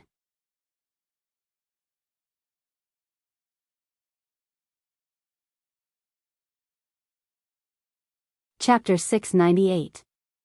This battle caused the name of the god of war to resound throughout the Mongolian grasslands. This made many people want to get to know this person better. Now, this person had appeared on the grasslands and was in front of them. As the saying went, a person's name was like a tree's shadow. After he announced his name, who knew how many Mongolian soldiers were afraid? They had no choice but to withdraw their evil claws. They wanted to take a look first. The construction of the first city was still in full swing. When Yang Chendong intentionally asked the reconnaissance camp to release the news that the mercenary army would purchase a large amount of wood and a large number of stones needed for the construction of the city, they would purchase them at a price 10% higher than the market price as long as they were sent to the first city and the materials were suitable. More and more nearby merchants had come here to do business. More and more materials were sent in from all directions, and the construction speed of the city began to increase. More and more people came to work here, freeing up a large number of mercenaries. However, the construction speed did not slow down. After 20 days, the outer city walls had begun to take shape. Looking from afar, it looked majestic. What was even more surprising was that no army had come to find trouble or attack this place after such a big move, which was tantamount to snatching meat from the mouths of others. This could be said to be a miracle. However, only Yang Chendong knew that this was only because of his name as the god of war and the strength of the mercenaries. This fear was only temporary. Once the 3 divisions of the Lingfeng division moved large amounts of resources into the city, and once he had a supply line and trade route from the first city to High Town, under the temptation of great benefits, there would be people who could not resist the temptation to attack. As for when that day would come, it all depended on when the 3 divisions of the Lingfeng division returned. At this time, the 3 divisions of the Lingfeng division had already walked past the Daxing and mountain and came to the Liao River. They were heading towards the Jianzhou left guard by the Songhua River. At this time, the Jianzhou left guard was not the same as before.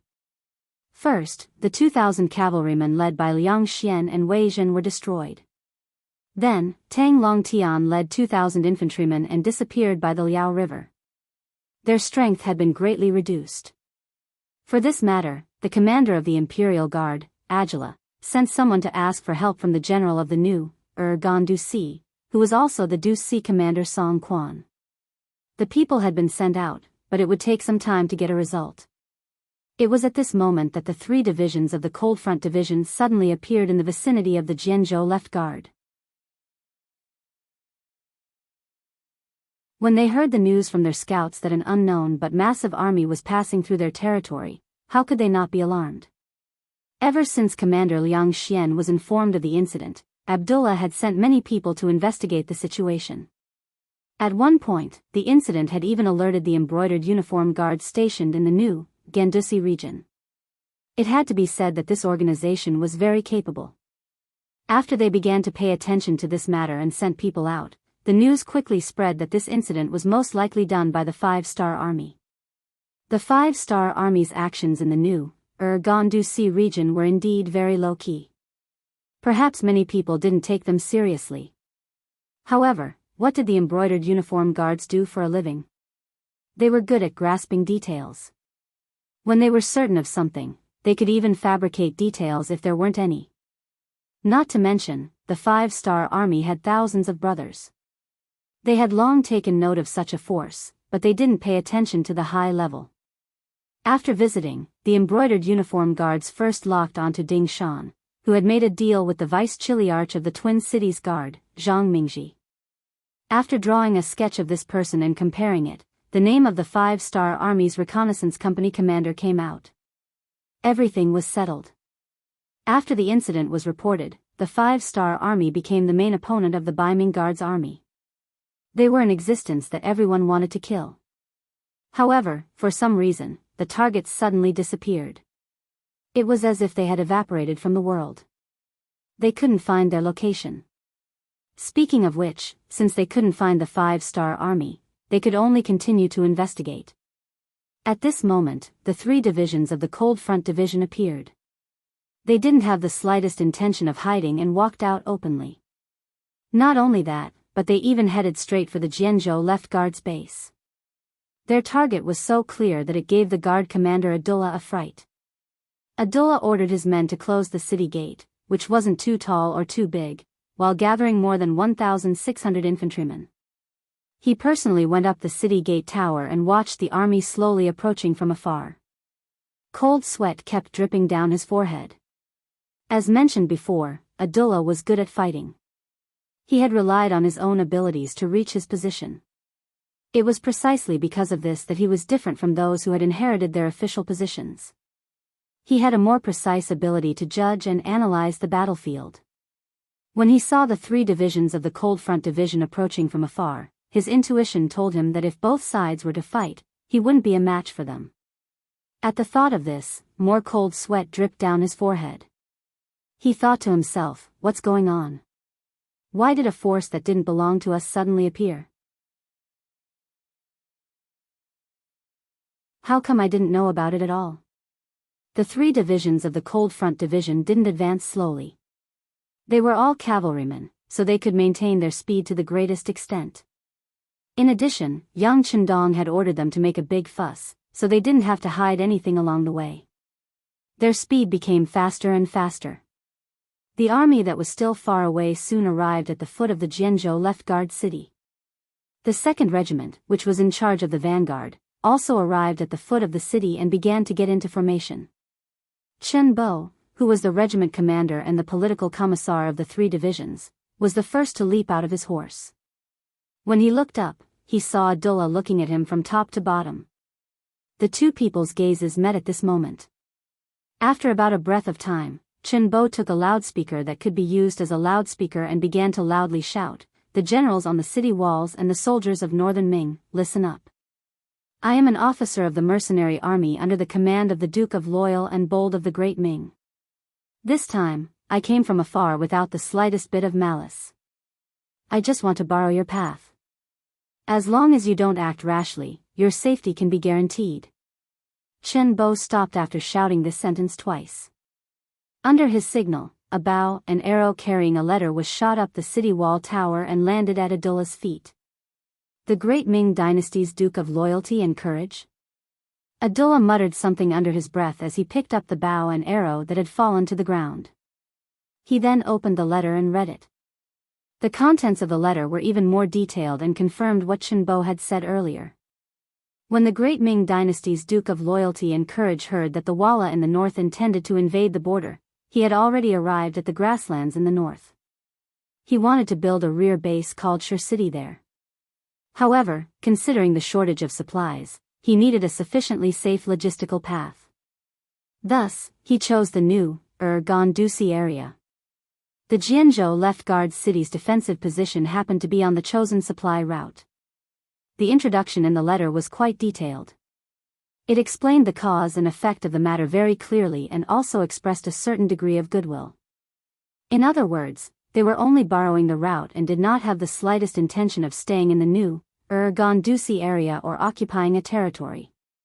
They also asked for the other party's cooperation. Of course, if the other party had any ideas, sorry, but it was not impossible for them to fight. At the end of the letter, Yang Chendong also said that the Han people in the world were originally one family. This time, he was helping the Han people to deal with the foreign tribes in the north. However, if someone dared to play any tricks behind his back, he did not mind taking action to deal with the foreign forces first. By then, whoever wanted to use the mercenaries would have to pay 10 times, 100 times, or even 1,000 times the price. The great Ming dynasty's Duke of Loyalty and Courage was nicknamed the God of War. Not to mention, during the year that this person went to the south, he had successively defeated the troublemaking Huang bandit army and destroyed Jiaoji and Kanglan nations. This was something that even the great Ming dynasty could not do. Now that Yang Chendong had done it, how could such a person be easy to deal with? Now that this person had appeared in his line of sight, Abdullah already had the feeling that he was no match for this person even before the battle started. Then again, he was only a commander of the Imperial Guard and his authority was limited. Such a major matter was not something that he could make the decision on. He still needed to seek instructions from the higher-ups and listen to their arrangements. Abdullah did not want to offend the other party, so he quickly replied, "General, this matter is of great importance. Please allow me to seek instructions from the higher-ups before making a decision. Of course, to express our goodwill, we will do our best to provide you with food during the few days that you are waiting. Is that all right?" The supplies needed to be prepared and shipped from Chichen City to Hightown. It would take some time for them to be shipped by sea. What the Leng Feng's 3 divisions had the most now was time. What they needed to do was to make use of this free time to build up their invincible influence. Therefore, it did not matter where they stopped as long as they could intimidate the enemy. "All right, we agree. General, please make the application to the higher-ups as soon as possible." Chen Bo agreed on behalf of the 3 divisions. With a wave of his hand, the cavalrymen dismounted and began to set up camp 5 miles in front of Jian Province's left guard. Abdullah returned to the barracks from the city tower and immediately wrote an urgent letter. He then ordered his trusted aide to deliver it to the city where the commander was stationed. After that, he arranged for the soldiers in the barracks to send some extra food to the foot of the city in baskets. Speaking of which, after losing 2,000 cavalrymen and 2,000 infantrymen, they still had a lot of food left. The Leng Feng's 3 divisions did not hold back and arranged for their soldiers to receive the food at the foot of the city. They did not seem to be on guard at all, which showed that they had no ulterior motives. This made Abdullah feel more at ease. The fact that the other party was willing to accept the food meant that they were expressing their goodwill. In this case, the other party should not attack anymore. Otherwise, why would they go through so much trouble?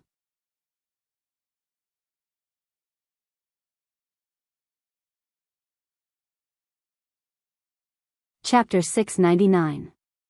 Food was sent out on time every day, and Abdullah would go up to the city tower to check on the situation. Not only him, but all the soldiers in the guard station were also paying close attention to the army below the city. As time went by, even the Biming citizens in the city would use their connections to go up to the city tower just to see the army under the Duke of Loyalty's command. Everyone was shocked by what they saw. No one knew if it was intentional or not, but the next morning, the 3 divisions of the Cold Front Division began their military training and drills. The 3 divisions of the Cold Front Division had been expanded after the Battle of Liao River, and some of them were former soldiers of the Beiming Guard Station. They formed the 4th and 5th Battalions of the Cold Front Division with the veterans of the Cold Front Division. In other words, the 4th and 5th Battalions of the 1st, 2nd, and 3rd Regiments were all recruit battalions, and their combat strength was relatively weak. However, this was only in comparison. If they were to fight against the Nuzan cavalry, they would not lose out. There were a total of 6 battalions, and because they were newly formed, their combat strength was not up to the overall standard of the Cold Front Division.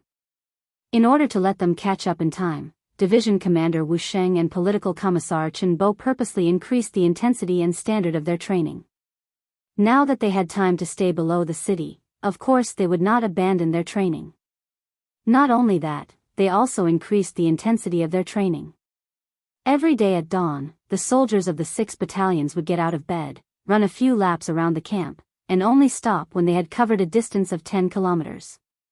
Then, they would practice slashing with their swords, and each person would slash at least 200 times. When they were done, it was time for breakfast.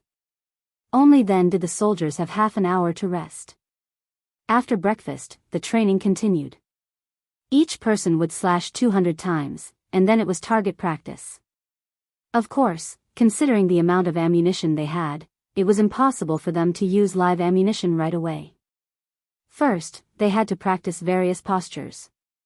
For example, one person would have to practice for 2 hours to raise the gun. They also had to hang a heavy stone under the butt of the gun to practice their stability and so on. In the afternoon, it was time for cavalry training. Getting on the horse to slash, getting on the horse to raise the spear, and so on. At night, there would be an hour of sparring practice. The warriors would put on all kinds of armor and then fight with wooden sabers. It was common for them to bleed and get injured. After an hour, it would be a day and a half of rest and study time. At least half an hour of learning, including various maps, hand gestures, and other skills, before they could sleep for the day. At this time, the soldiers would start snoring after entering their tents. There were even sounds of teeth grinding, farting, and so on. However, no one blamed the other comrades because everyone was very tired. It could be said that they fell asleep as soon as they touched the pillow. Again and again, every day was the same training. All of this fell into the eyes of the Beiming army generals and common people on the city gate tower.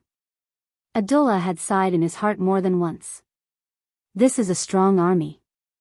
Their training methods are very scientific. They definitely won't be able to stop such an army.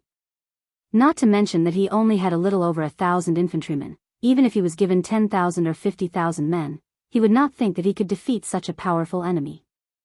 Hopefully, Shangguan will agree to open up a path for them. It's definitely a nightmare to be enemies with such people. General Abdullah sighed in his heart as he anxiously waited for Shangguan's reply. This wait lasted for 10 days. Finally, a cavalry scout came from afar with a letter in his arms. It represented the attitude of the new Urgan city toward the mercenaries. Whether they would fight or cooperate, the result would be clear soon. Abdullah received the letter from the scout with a nervous heart. He opened it silently. His expression changed rapidly. His brows were furrowed and relaxed at times. The letter was written by the city's commander, Song Quan. According to the letter, the embroidered uniform guard had already determined that the 5-star army was part of the mercenaries. In other words, the horse robbery that happened here, including the Liao River incident, should be the work of the mercenaries. Come to think of it, this was probably the only army in the world that could eliminate more than 10,000 enemies without leaving any traces or evidence behind. The letter also said that since the mercenaries provoked them first, it would not be a problem for them to retaliate appropriately. Considering the strength of the mercenaries, the lack of orders from the higher-ups, and the fact that Yang Chendong was a loyal duke recognized by the Great Ming dynasty, they only needed to retaliate appropriately and did not need to go all out. Abdullah heaved a sigh of relief when he read this. He no longer considered what the mercenaries had done to them. His observations over the past few days told him that the mercenaries were not to be trifled with, not at all. The contents of the letter made Abdullah feel even more relieved. Considering the current situation of the Jian province left guard, the higher-ups would not send them into battle personally. It was not just the Jian province left guard. Even the larger Jian province guard and Shenyang central guard did not have any cavalry, so they did not need to use them. This time, the higher-ups would directly send 3,000 cavalrymen to test the mercenaries' capabilities. What Abdullah needed to do was to stand below the city gate tower and record everything that happened from the beginning to the end of the battle in detail. He could then report it truthfully when he returned. After reading the letter, Abdullah had mixed feelings. The higher-ups were not willing to let the mercenaries off easily. They wanted to be selective and test them appropriately. However, was this necessary? Perhaps 10 days ago, when the 3 Lingfeng division masters had just arrived, Abdullah also had the same thought. However, after watching the mercenaries training for 10 days, especially after watching the 3 divisions 9 Lingfeng division battalions train, he had long given up on such thoughts. The 9 battalions were quiet, but when they moved like flood dragons. Not only were their horsemanship superb, but they also practiced chopping 500 times in a row. Not only were there sufficient numbers, but their speed was also very fast. He had seen with his own eyes the wooden stakes that had been set up to act as imaginary enemies being split in half in a very short period of time. That saber seems different too. It's sharper and tougher than ours. Abdullah could not help but sigh as he thought about it. Then, he began to look forward to the outcome of the 3,000 cavalrymen sent by the higher-ups. He also wanted to encourage his own cavalry, but for some reason, he could not muster up the strength to do so. In the military camp outside the city, Division Master Wu Xing had just returned from his chopping training. Compared to the ordinary Lingfeng warriors, he had set himself a requirement of 600 slashes in a row. While he had to make an extra 100 slashes, the time requirement was the same. In other words, if the warriors could make 500 slashes in the same amount of time, he would have to make 600 slashes to qualify. As the Lingfeng warriors' military quality continued to improve, as the division master, Wu Xing's expectations of himself became higher and higher. He returned covered in sweat. As soon as he received a towel from the correspondent, Political Commissar Chen Bo appeared in front of him. Division Master, the Biming Division has already sent someone back to the city. They should have received some news. However, the other party has no intention of contacting us. It seems like the news is not necessarily good. I'm afraid we'll have to fight. The moment Chen Bo entered the room, he took a towel from the correspondent behind him and wiped his face. It was obvious that he was also covered in sweat. It was obvious that he had just finished his training. Let's fight then. If we don't fight, some people won't know how powerful we are. The warriors below have been holding back for a long time. It's a good opportunity for them to vent their frustrations, Wu Xing said nonchalantly. His face was filled with fighting spirit and confidence. All right, let's wait and see. Chen Bo said unhurriedly. In their eyes, the Biming Division's cavalrymen were nothing. Even though they knew that a big battle was coming, they were not nervous at all. They did not even need to prepare. This was because the 3 divisions of the Lingfeng Division had always been on the first level of combat readiness. They were ready to fight at any time. Being unprepared was the best preparation. This was a strong confidence in one's own strength. 3 days later, in the morning, from the northeast of the 3 divisions' barracks, a cavalry troop that seemed to cover the sky and earth came from afar. They left a trail of dust behind them. They're here. Division Commander Wu Sheng and Political Commissar Chen Bo, who were still instructing the troops to practice shooting, immediately reacted. The troops immediately gathered, mounted their horses, and carried their swords. They were eager to fight. As soon as the troops gathered, a scout rushed back and rushed in front of the division commander and political commissar. Reporting to the chief. It's the Biming Division's cavalrymen. There are about 3,000 of them. 3,000? After hearing this, Wuxia shook his head with some disinterest. 3,000 is really too little. That's right. It's a little too little. This time, even political commissar Chen Bo agreed. However, they did not know that if their opponents heard these words, they would be enraged. They had seen people look down on others, but they had never seen people look down on others like this. The two division commanders looked at each other and smiled helplessly. They said at the same time, "Who do you think we should send?" They said the words at the same time. Then, the two looked at each other and smiled. They were prepared to fight personally, but the enemy only had 3,000 men. To be honest, it was too little. It was so little that they were embarrassed to fight with their subordinates. They both understood each other's thoughts. In the end, political commissar Chen Bo said, "Then let's rest for a while. We have to give the soldiers who came later a chance to show off. Why don't we send the third commander to lead the 6 battalions? 6 battalions against 3,000 cavalrymen. That's reasonable." Wuxia thought about it carefully and nodded in agreement. 6 battalions meant that each battalion had 400 men, which was 2,400 men. Although these people were not enough to deal with the enemy's 3,000 cavalrymen, to Leng Feng, this was already bullying. The 6 battalions were formed later, so their overall strength was slightly weaker. If it was the elite cold front division, 3 battalions would be enough.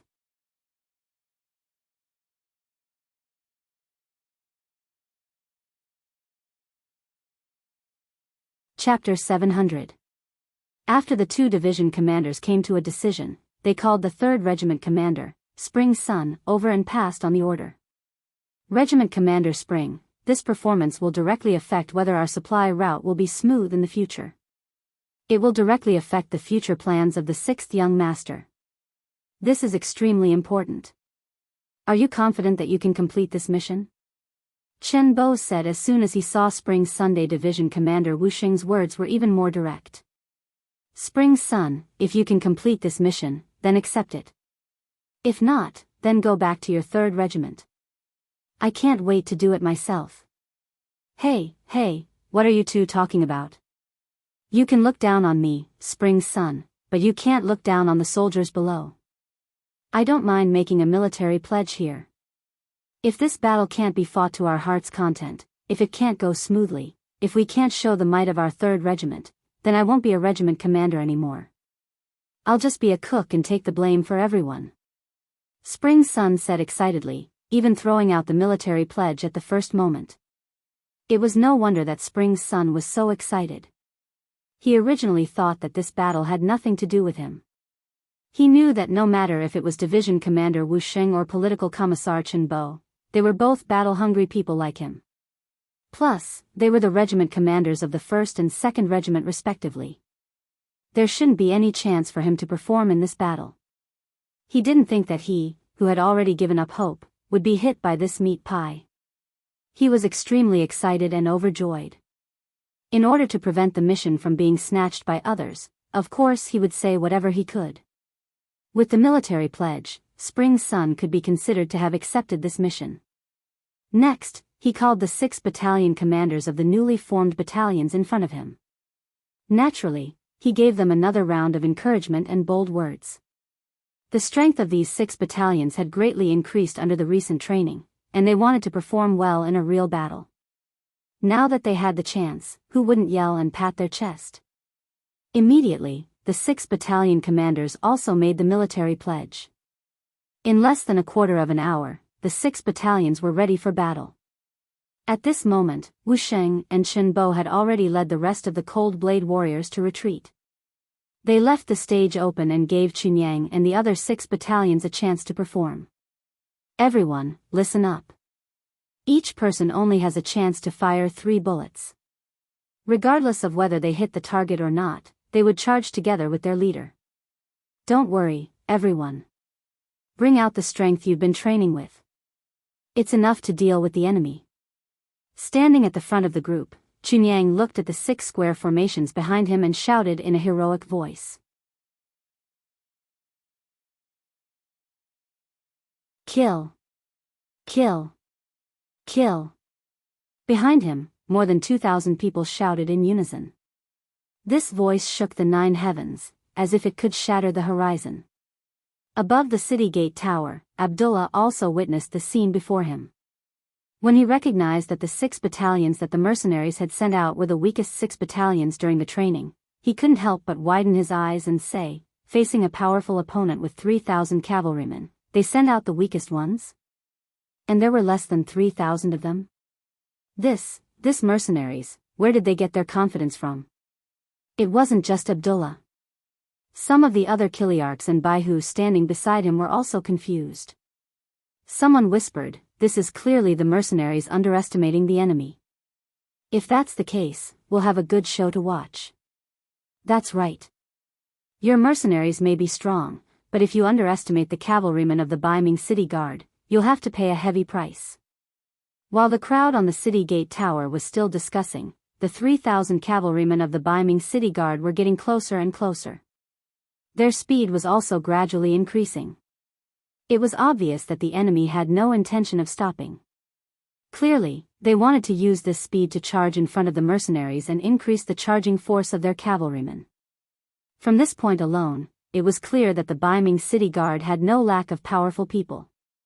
In fact, the leader of this troop was the commandant of the Biming City Guard, Yi Ligang. He was a major 3rd-grade general and was one of the top 5 figures in the entire new, Urgan City Guard district. If it weren't for the existence of the Imperial Eunuch Supervisor and the Imperial Eunuch Guard, he would be the number 3 figure in the city. How could a person like him not have strength? How could a person like him not know how to lead troops into battle? Everyone, slowly increase your speed. When the 2 sides are 2 li apart, charge forward. We need to use our momentum to break the enemy's courage. We need to let the Duke of Loyalty know that mercenaries aren't the only ones who can fight. The cavalrymen of the Biming City Guard are also unparalleled in the world.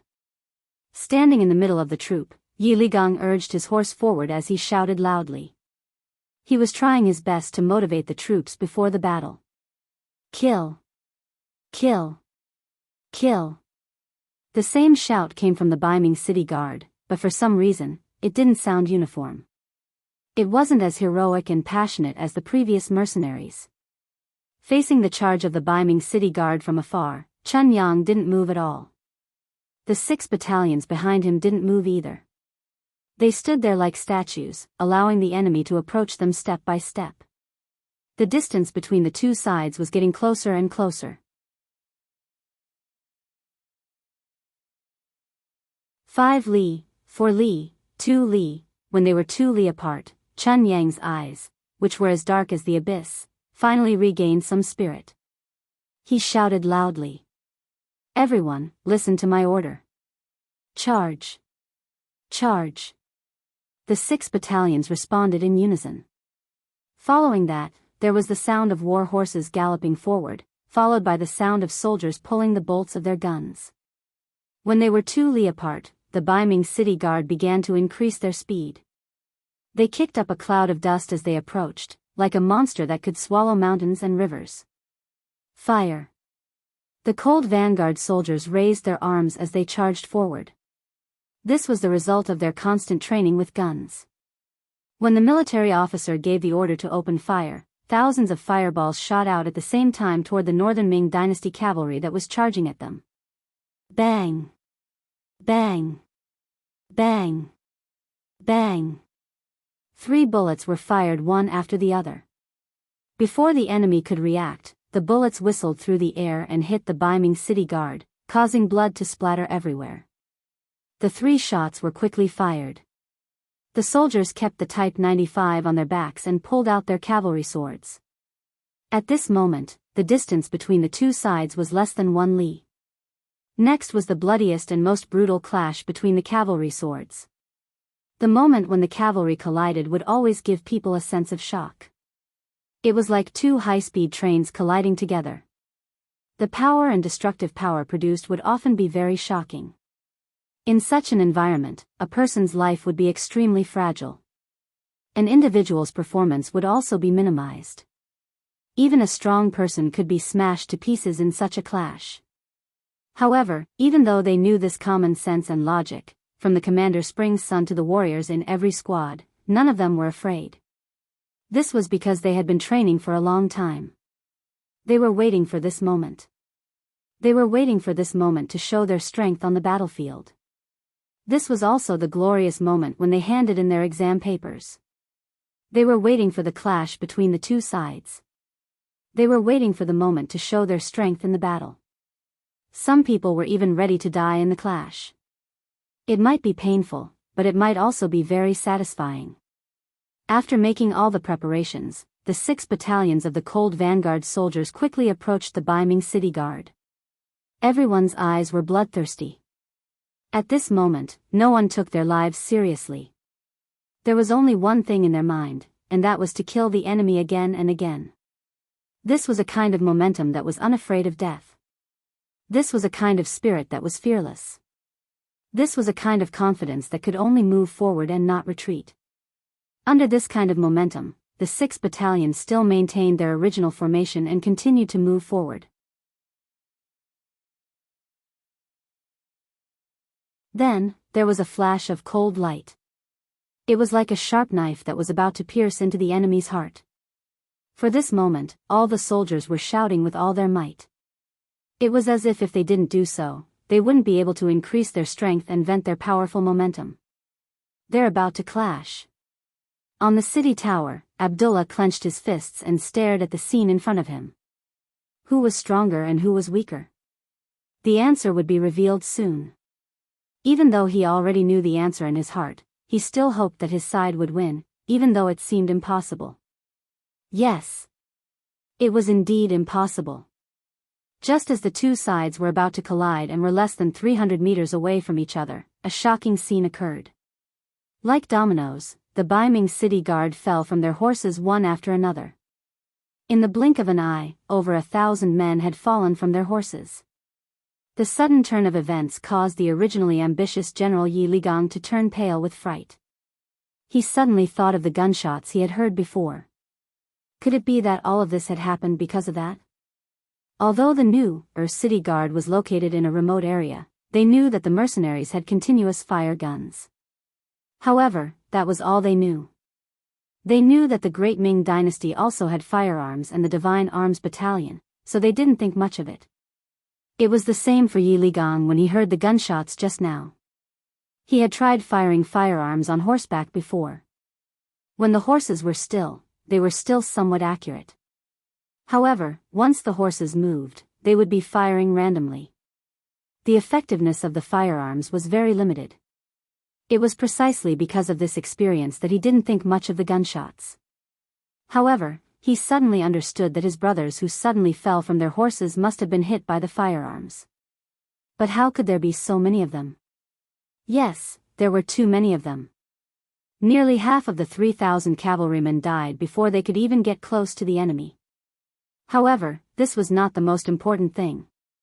The most important thing was that the casualties were all soldiers, but the warhorses were fine. What did this mean?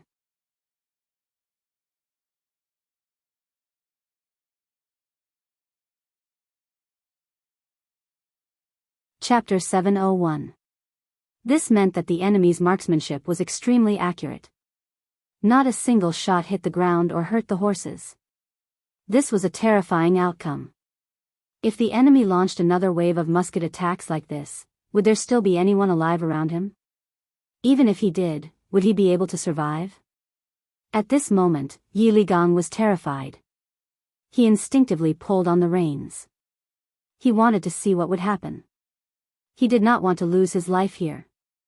There were quite a few people who had the same thoughts as Yi Ligang. They intentionally slowed down and watched as some of their companions charged into the mercenary camp. Boom! Finally, the cavalry from both sides collided. Blood splattered everywhere. Heads were tossed into the air, horses neighed, and corpses fell to the ground. It was only the first charge. Due to the difference in numbers, the difference in the number of strikes, and the absolute suppression of strength, hundreds of Biming cavalry were cut down from their horses. They fell to the ground and became minced meat under the horses' hooves. Retreat! Retreat quickly! After this collision, the last bit of hope in Yi Ligang's heart had disappeared. Seeing his subordinates being chopped into minced meat the moment they entered the enemy's formation, he, who had already stopped his horse, turned around and fled without any hesitation or politeness. The main general suddenly turned around and fled with his bodyguards. Following that, more and more northern Ming cavalry also cursed and wanted to turn around and flee. However, it was not that easy to escape. Behind them, Chun Yang had already led his cavalry and charged forward. Under their repeated attacks, Bai Ming cavalry were cut down one after another. When some of the northern Ming cavalrymen wanted to counterattack, they suddenly realized that their companions were no longer around. When he had to face the continuous attacks of more than a dozen cold vanguard cavalrymen, he could block one or two strikes, but could he block the third strike, the fourth strike, or even more? In the first place, the speed of the saber attacks was not as fast as a human's. After blocking a few attacks, the surrounded northern Ming cavalry were like sheep that had entered a wolf's den. They were instantly devoured, and not even their bones were left behind. Such a scene continued to happen on the battlefield. Wherever there was a surviving northern Ming cavalryman, there would be a dozen or even dozens of cold vanguard cavalrymen slaughtering him. As a result, the northern Ming cavalrymen were like small boats sailing in the sea, facing huge waves one after another. No one could survive, no one. Originally, it should have been an evenly matched cavalry charge, but it had turned into a completely one-sided situation. From the beginning to the end, only half an hour had passed. Other than Yi Ligang, who escaped with less than 50 bodyguards, the other 2,950 Bai Ming cavalry were all killed. Not a single captive was left. Not even a single wounded person was left. Of course, this was because Leng Feng wanted to establish his dominance, but at the same time, it was also because the 6 battalions were too eager to prove their worth. That was why they didn't hold back and killed with all their might, resulting in this outcome. Tabulate the battle results. Spring's Sun was covered in blood. He had killed more than 4 Bai Ming cavalry. Although it wasn't as many as he had expected, he had no choice. He had killed too many people with his muskets. It was already good enough that he was able to get 4. Without any enemies, he began to tabulate the battle results. He wanted to see how many casualties he had suffered. 13 of my battalion died. 7 are wounded. 16 of my battalion are wounded. No wounded. 12 of my brothers died. 2 are wounded. 13 of my brothers died. No wounded. 7 of my battalion died. 4 are wounded. All of them are lightly wounded. My battalion, the battle results were quickly tabulated. Spring's Sun nodded to show that he understood. He turned around and galloped towards Division Commander Wu Sheng and Political Commissar Chen Bo, reporting to Division Commander, Political Commissar. In this battle, 70 of our brothers died. 18 are wounded. We killed 2,950 enemies. No prisoners. When Spring's Sun arrived in front of the 2 division commanders and reported the results of the battle, the 3 divisions couldn't help but burst into thunderous cheers. This result made Wu Sheng and Chen Bo very satisfied. There were always casualties in war. It didn't matter if you had the right time, the right place, or the right people. After all, accidents were everywhere. To be able to kill nearly 3,000 enemies with less than 100 casualties was already a miracle. Good, very good. We will remember this great achievement. Let's celebrate tonight. Division Commander Wu Sheng laughed loudly. At this moment, he knew that the quasi-cold vanguard of the 6 battalions had become a qualified cold vanguard brother after this bloody battle. The combat strength of the 3 divisions had also improved greatly after this battle. Oh, we won. The other cold vanguard warriors couldn't help but cheer and shout loudly when they heard the celebration. When these voices reached the city, Abdullah's face turned pale with fright. He still didn't know the final result of the battle. However, Bai Ming's cavalry had been defeated, and they had been defeated very quickly and thoroughly. He saw it clearly. When night came, out of fear, they took out more food and sent it to the 3 divisions. The exact results of the battle had also been announced. Less than 100 casualties, 2,950 enemies killed, and nearly 3,000 warhorses were taken. The result made Abdullah almost lose his balance and fall to the ground. With the help of his personal guards, Abdullah sat back down on his chair and remained silent for a long time. He had already determined a fact in his heart. The mercenaries were powerful and could not be provoked. Whoever dared to provoke them would end up dead. Of course, he didn't forget to report everything he saw and heard to his superiors. He could already imagine what their decision would be after seeing this report. The path of the cold vanguard had to be given up, and it had to be given up completely. The camp of the 3 divisions. The banquet, celebration, and recording of achievements were carried out in an orderly manner. Countless soldiers used their military merits to exchange for cigarettes, ham sausages, canned food, and other things. When they held these items in their hands, many of them shed tears. They were originally Biming's cavalry and looked very powerful. However, only they knew that they were nothing more than a facade. However, after joining the 3 divisions, they had undergone a transformation. They were still themselves, but in front of their former comrades, they were already superior. Even if they couldn't do anything now and retired, they would still be able to get a sum of money to spend the rest of their lives. Although there was still a long way to go before they could become rich, at least they could live a normal life and get married and have children. However, was this really their goal in life? No. They could still continue to work hard and obtain more glory and wealth. After a few more years of hard work, it wouldn't be a problem for them to build a good family background and property for their descendants. At this moment, the hearts of the soldiers were filled with hope and longing for the future. The birth of these ideals would make them stronger and more fearless. This battle established the belief that the 3 divisions were powerful and invincible. Not long after, New Urgan Dusi issued a clear rule. It said that the mercenaries were fighting for the peace of Biming's north and were worthy of respect. It was also very reasonable that they needed a logistical supply line. No guards were allowed to obstruct or interfere. Otherwise, they would be severely punished. This was the result of fighting. This was the result of showing their strength. Everything was not out of Wu Sheng and Chen Bo's expectations.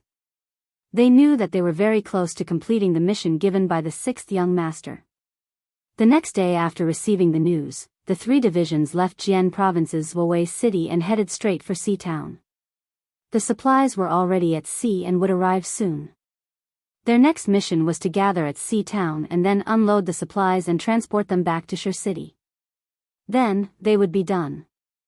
As for the safety of this road in the future, they were not worried.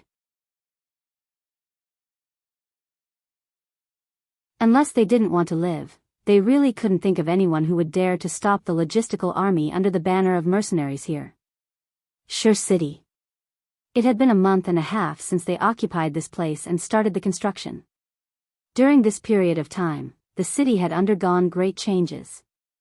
The appearance of the city had taken shape with the investment of a huge amount of manpower, material resources, and financial resources. The construction in the city had already begun. When they walked to the street, Shur City had become much more lively. Originally, there were only 1,000 people in the city. Now, the number of people in the city had reached more than 2,000, nearly 10,000 people. The fact that the population in the city could increase so much in such a short period of time naturally had a lot to do with Yang Chendong's personal and external policies. Duke of Loyalty, God of War, and even Dong Shuai were some of Yang Chendong's nicknames.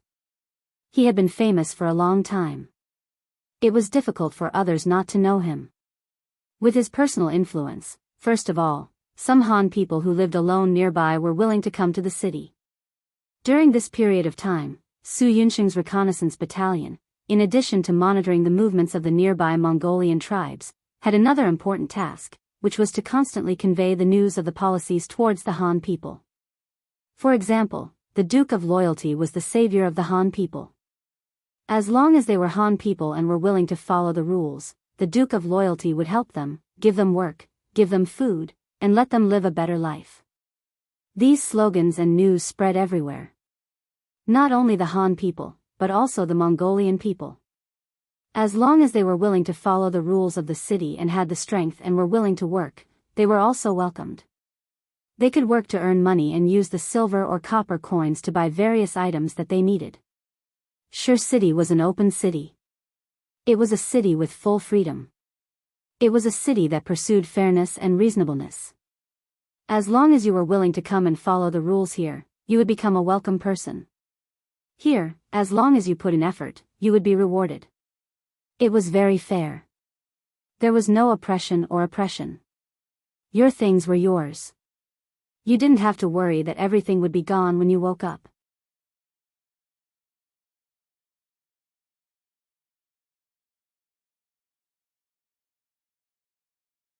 Chapter 702.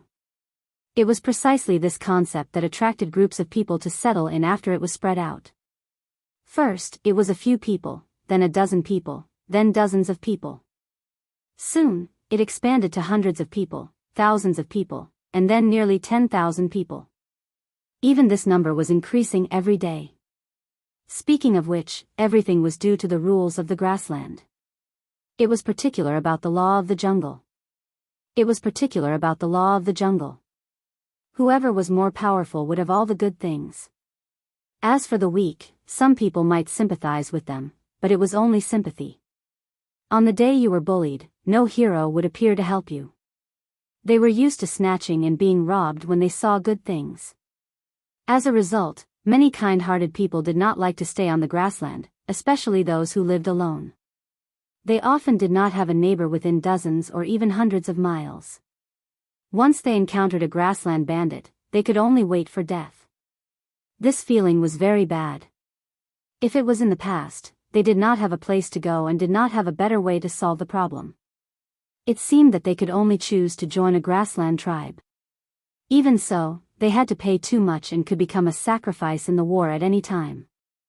If they were unlucky and the leader of the tribe took a fancy to something, they would also have to contribute. That feeling was like falling into a bandit's lair. The first city was different. As long as one was willing to come here, there would be a ready-made house for one to live in. Of course, one would have to pay the rent every month. However, this was not a problem. There were many jobs to do in the city now. Building a city and building houses was a rich income. As long as one worked hard to earn money, one would not have to worry about it. As long as one had their own house, anything that they earned would belong to them. No one would come to rob them, no matter who the other party was or what kind of identity they had. Otherwise, the law enforcement team that appeared on the streets at any time in the city would teach the other party how to behave. It was this kind of protection policy that attracted a large number of people to the first city. When they familiarized themselves with the rules here and found that it was indeed different from the outside world, many people quickly fell in love with this place. While they chose to live here, they also spread the news, allowing more relatives and friends to come and stay here. After all, everyone would want to have more old friends by their side when they arrived at a new place. This would give them a sense of security. There were more and more people in the city, and the labor problem was solved accordingly. In the largest mansion in the beginning city, Yang Chendong was sitting there and resting. Some of the tension on his face disappeared, and there was a trace of relaxation. This was a newly built backyard. There was a large pond and even a rockery. To be able to have such things in the prairie city could only be described as extravagant. However, no one thought that this was wrong. The sixth young master had done so much for everyone. Was it wrong for him to want a better environment and conditions to rest? No one should even think of shaking Yang Chendong's position in the army or speaking ill of him. Otherwise, he would be beaten up so badly that even his mother wouldn't be able to recognize him. Sitting in the garden to rest, Yang Chendong did not forget to look at the information in his hand. It seemed like a while had passed, but it also seemed like a long time had passed. He lifted his head and looked at Tiger's Mane, who was at the side, and asked, "This is the data from this morning. It says that the number of people in the city has exceeded 10,000? Yes, the statistics were out last night. The number of people is about 10,300. Hee hee, Compared to the 9,800 people from the day before, there are 500 more people now. This number should increase today. Young master, you're amazing. Tiger's mane could not help but give him a thumbs up when he mentioned this. When the city was first built, the city was so vast, and it was not that no one had discussed it before. They thought that this was a grassland after all, and it was different from the Central Plains. It was normal to not see a single family for dozens of miles. In such a place, building a city was originally a very extravagant thing, let alone building such a big city. Looking at the sixth young master's meaning, the beginning city could accommodate 500,000 people. This was indeed a very frightening number. Even the Mongolian tribes who had lived here for generations did not dare to think about it. They could not see that the sixth young master could do it. Some people even thought that this was the first time that the sixth young master had made a wrong judgment. The development of the facts was indeed not satisfactory at the beginning. Although the reconnaissance camp had released a lot of information, it was still very limited that it could attract people. In the first few days, they did not see anyone coming here, let alone living here. However, the situation slowly changed. From a few people who came in a day at the beginning, to more than 10 people, and then to a few hundred people now. The number of people in the city began to increase. More importantly, almost none of the people who came here had walked here before, and that was the most important thing. It was not easy to attract people here, but the most important thing was how to attract people to not leave after they came here. Now it seemed that the sixth young master had done a very good job. The people below could not help but sigh again. The sixth young master was the sixth young master. His vision of things was not comparable to that of ordinary people.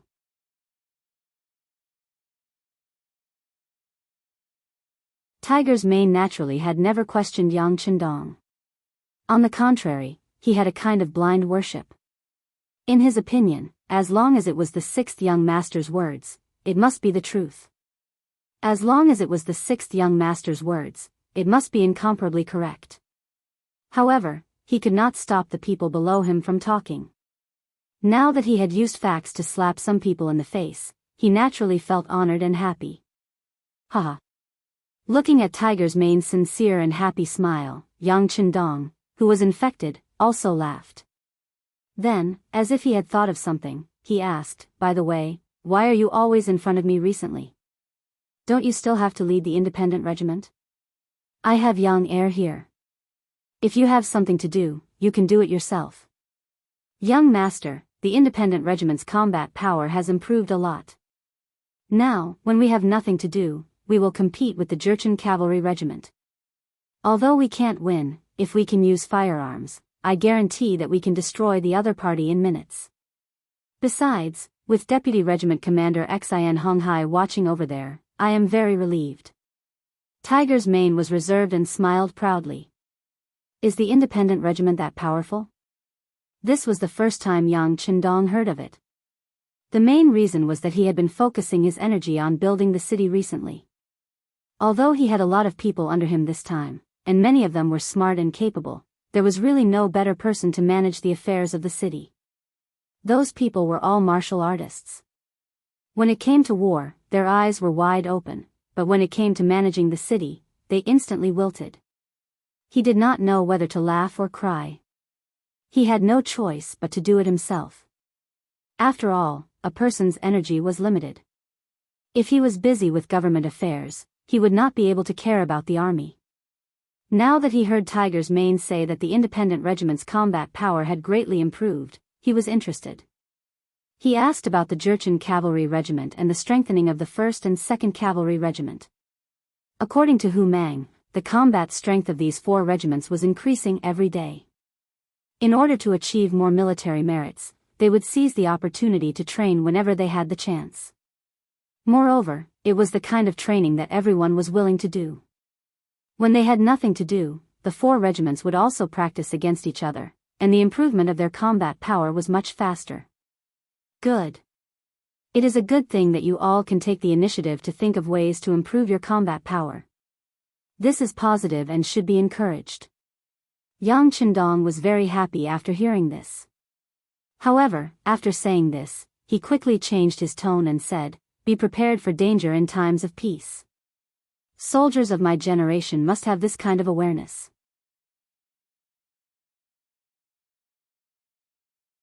When facing any possible war, we must be able to maintain the best state of mind at all times.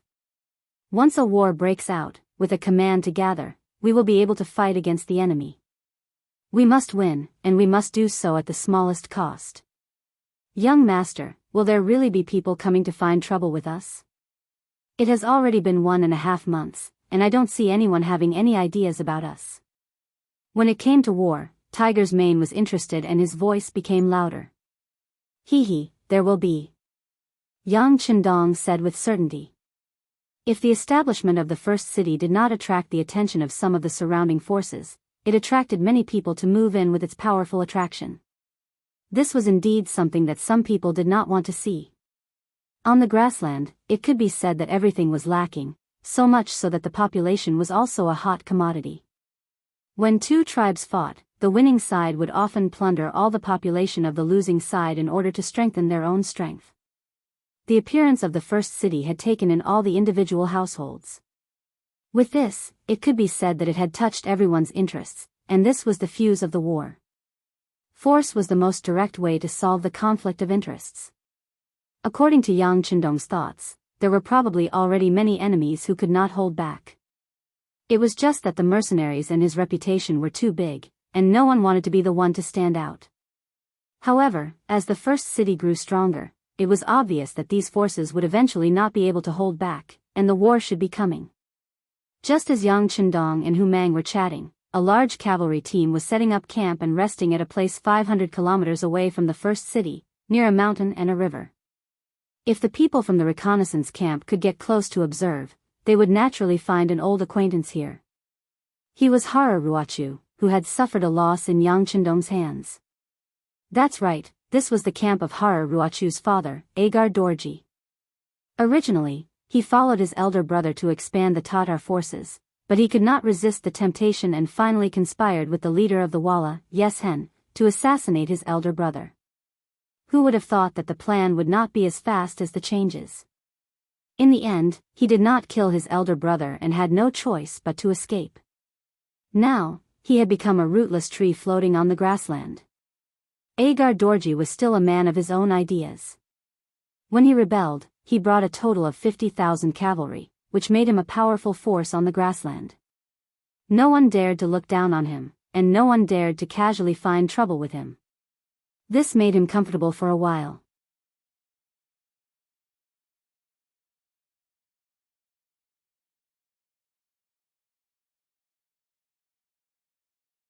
Chapter 703. However, the daily food and drinks of the 50,000 cavalrymen was not a small expense. Although he had received some benefits from Yeshen, it would eventually run out. If one did not consider the future, there would be immediate worries. Now, Agar Dorji urgently needed a foothold and income. Otherwise, the 50,000 cavalrymen would leave him sooner or later. In order to find a suitable place, he had thought of forming an alliance with the Gobi Mongol Empire. He wanted to let his son marry Princess Tuoya and strengthen the relationship between the two sides through marriage. Unfortunately, his son Hararuo was too ugly. He was so ugly that Tuoya did not like him at all. In addition, Sudur Khan was not very courageous and was afraid that he would swallow up the other side, so the marriage did not happen. Not only that, but because of the battle with the 5-star army, he lost 5,000 cavalrymen and a general like Lumak. For this matter, Agar Dorji scolded his son and even gave him 2 horsewhips as punishment. Then, he naturally thought of finding trouble with the 5-star army. Since they beat him, they should be prepared to be beaten back. But he never thought that the 5-star army would suddenly become a mercenary army. This made Agar Dorji think of giving up. The reputation of a mercenary army and a war god was too big. In the grasslands, Yeshen's strength was obviously the strongest. Especially since he had done business with Baiming a while ago, who knew how many rare goods were shipped to the grasslands through his hands. These goods had become sought-after goods in the eyes of the grasslands nobles. He had made a lot of money. With money, there was naturally a greater opportunity to increase his strength. It could only be said that Yes Hen was stronger than before. He even had a faint sense of superiority. His strength made Yes Hen somewhat dizzy. He actually wanted to find trouble with Biming again, wanting to use the war to plunder and strengthen himself.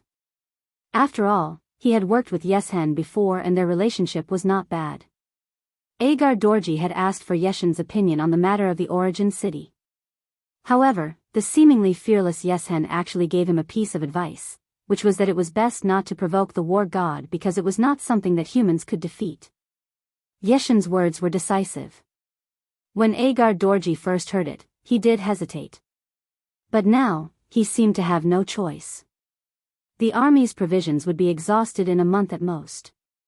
If he could not find more food or a foothold during this time, there might be a mutiny in the army. If that happened, where would he go? Big brother Tuachuo Buhua had probably sent people to keep an eye on him. At that time, would he take the opportunity to deal with him? Then there was Yes Hen. Although their relationship seemed to be good now, in fact, the other party couldn't wait to devour him.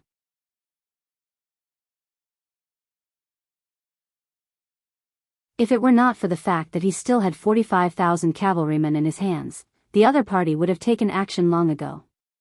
This could be seen from the fact that he wanted to borrow food from the other party but was rejected with all kinds of excuses.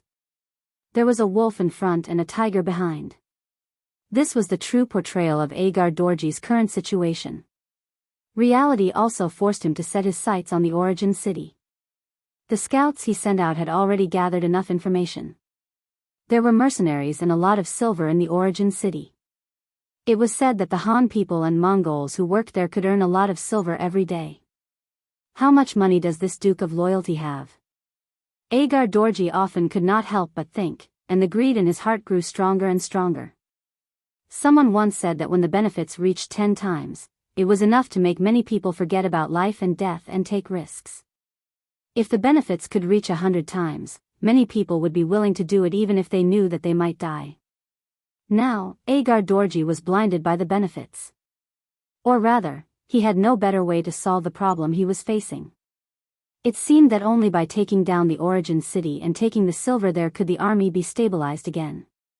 Once he occupied the origin city, he would have a foothold and could walk out of the current difficulties. There were so many benefits that even with Yeshen's reminder, Agar Dorji still decided to take the risk. After making a decision, he summoned his son and 2 of his generals to discuss the matter of attacking the origin city. Agar Dorji still had some tricks up his sleeves. When his brother was not under his command, he had won over some capable generals. For example, Lumak, who had died in the previous battle, and Su He and Gulang, who were now summoned. Su He was a general who was praised by the great Khan of Tuachuo Buhua. His name was translated into Chinese and meant axe. In fact, after this person went to the battlefield, he was indeed like a sharp axe. He had cut down countless enemies. This time, when the 3 of them were summoned, the first person Agar Dorji asked was Su He. General Su, I'm going to attack the origin city. There are piles of gold and silver there, as well as strong city walls. Many people have gathered there. If we can occupy that place, they will all become our slaves. By then, we can use them to create more wealth for the army. We will not have to worry about food and clothing. Our cavalry will trample the entire grassland and dominate the area. Agar Dorji outlined a beautiful picture of the future. The more he spoke, the more excited he became. His son, Hararuo, was so excited that little stars appeared in front of his eyes. He seemed to see groups of beautiful women and piles of gold and silver in front of him for him to choose from. General Galang's eyes also revealed a yearning look. He was very tempted.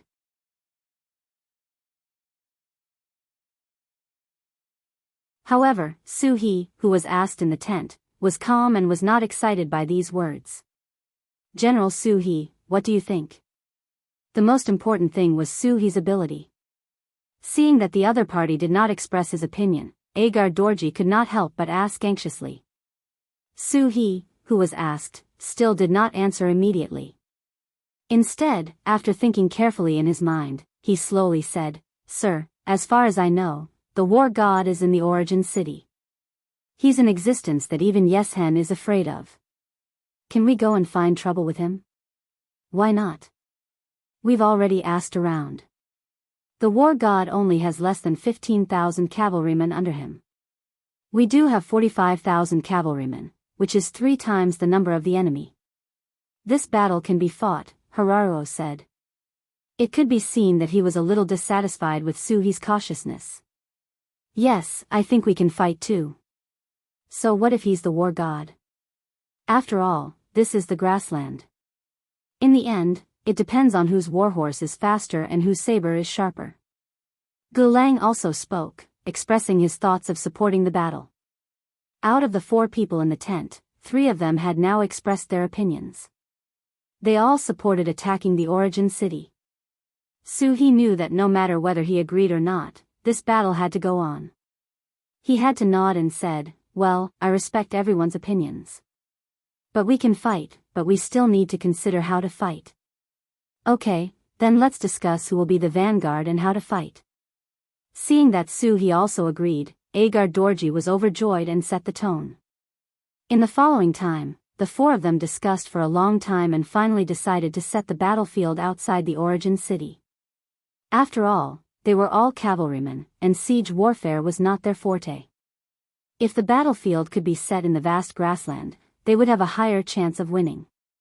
Whether it was out of greed or helplessness, Agar Dorji finally decided to take action. All 45,000 cavalrymen were mobilized. They set off early the next morning with an unstoppable momentum and headed to the origin city that was 500 miles away. In the origin city, there was still no news from Agar Dorji. After all, the grassland was too big, and most of it was plains. There was no place to hide, which greatly hindered the movement of the cavalry of the reconnaissance battalion. There was no cover, so they could not get close to the enemy. Naturally, they could not be prepared in advance. It was precisely because he knew this that Yang Chendong had asked the 3 regiments under him to maintain a fighting spirit at all times. They had to be able to come whenever they were summoned, fight whenever they were summoned, and win whenever they fought. The city was still being built in an orderly manner. Another day passed, and the number of people from various races who came to the origin city increased again. It increased by 500 people day by day.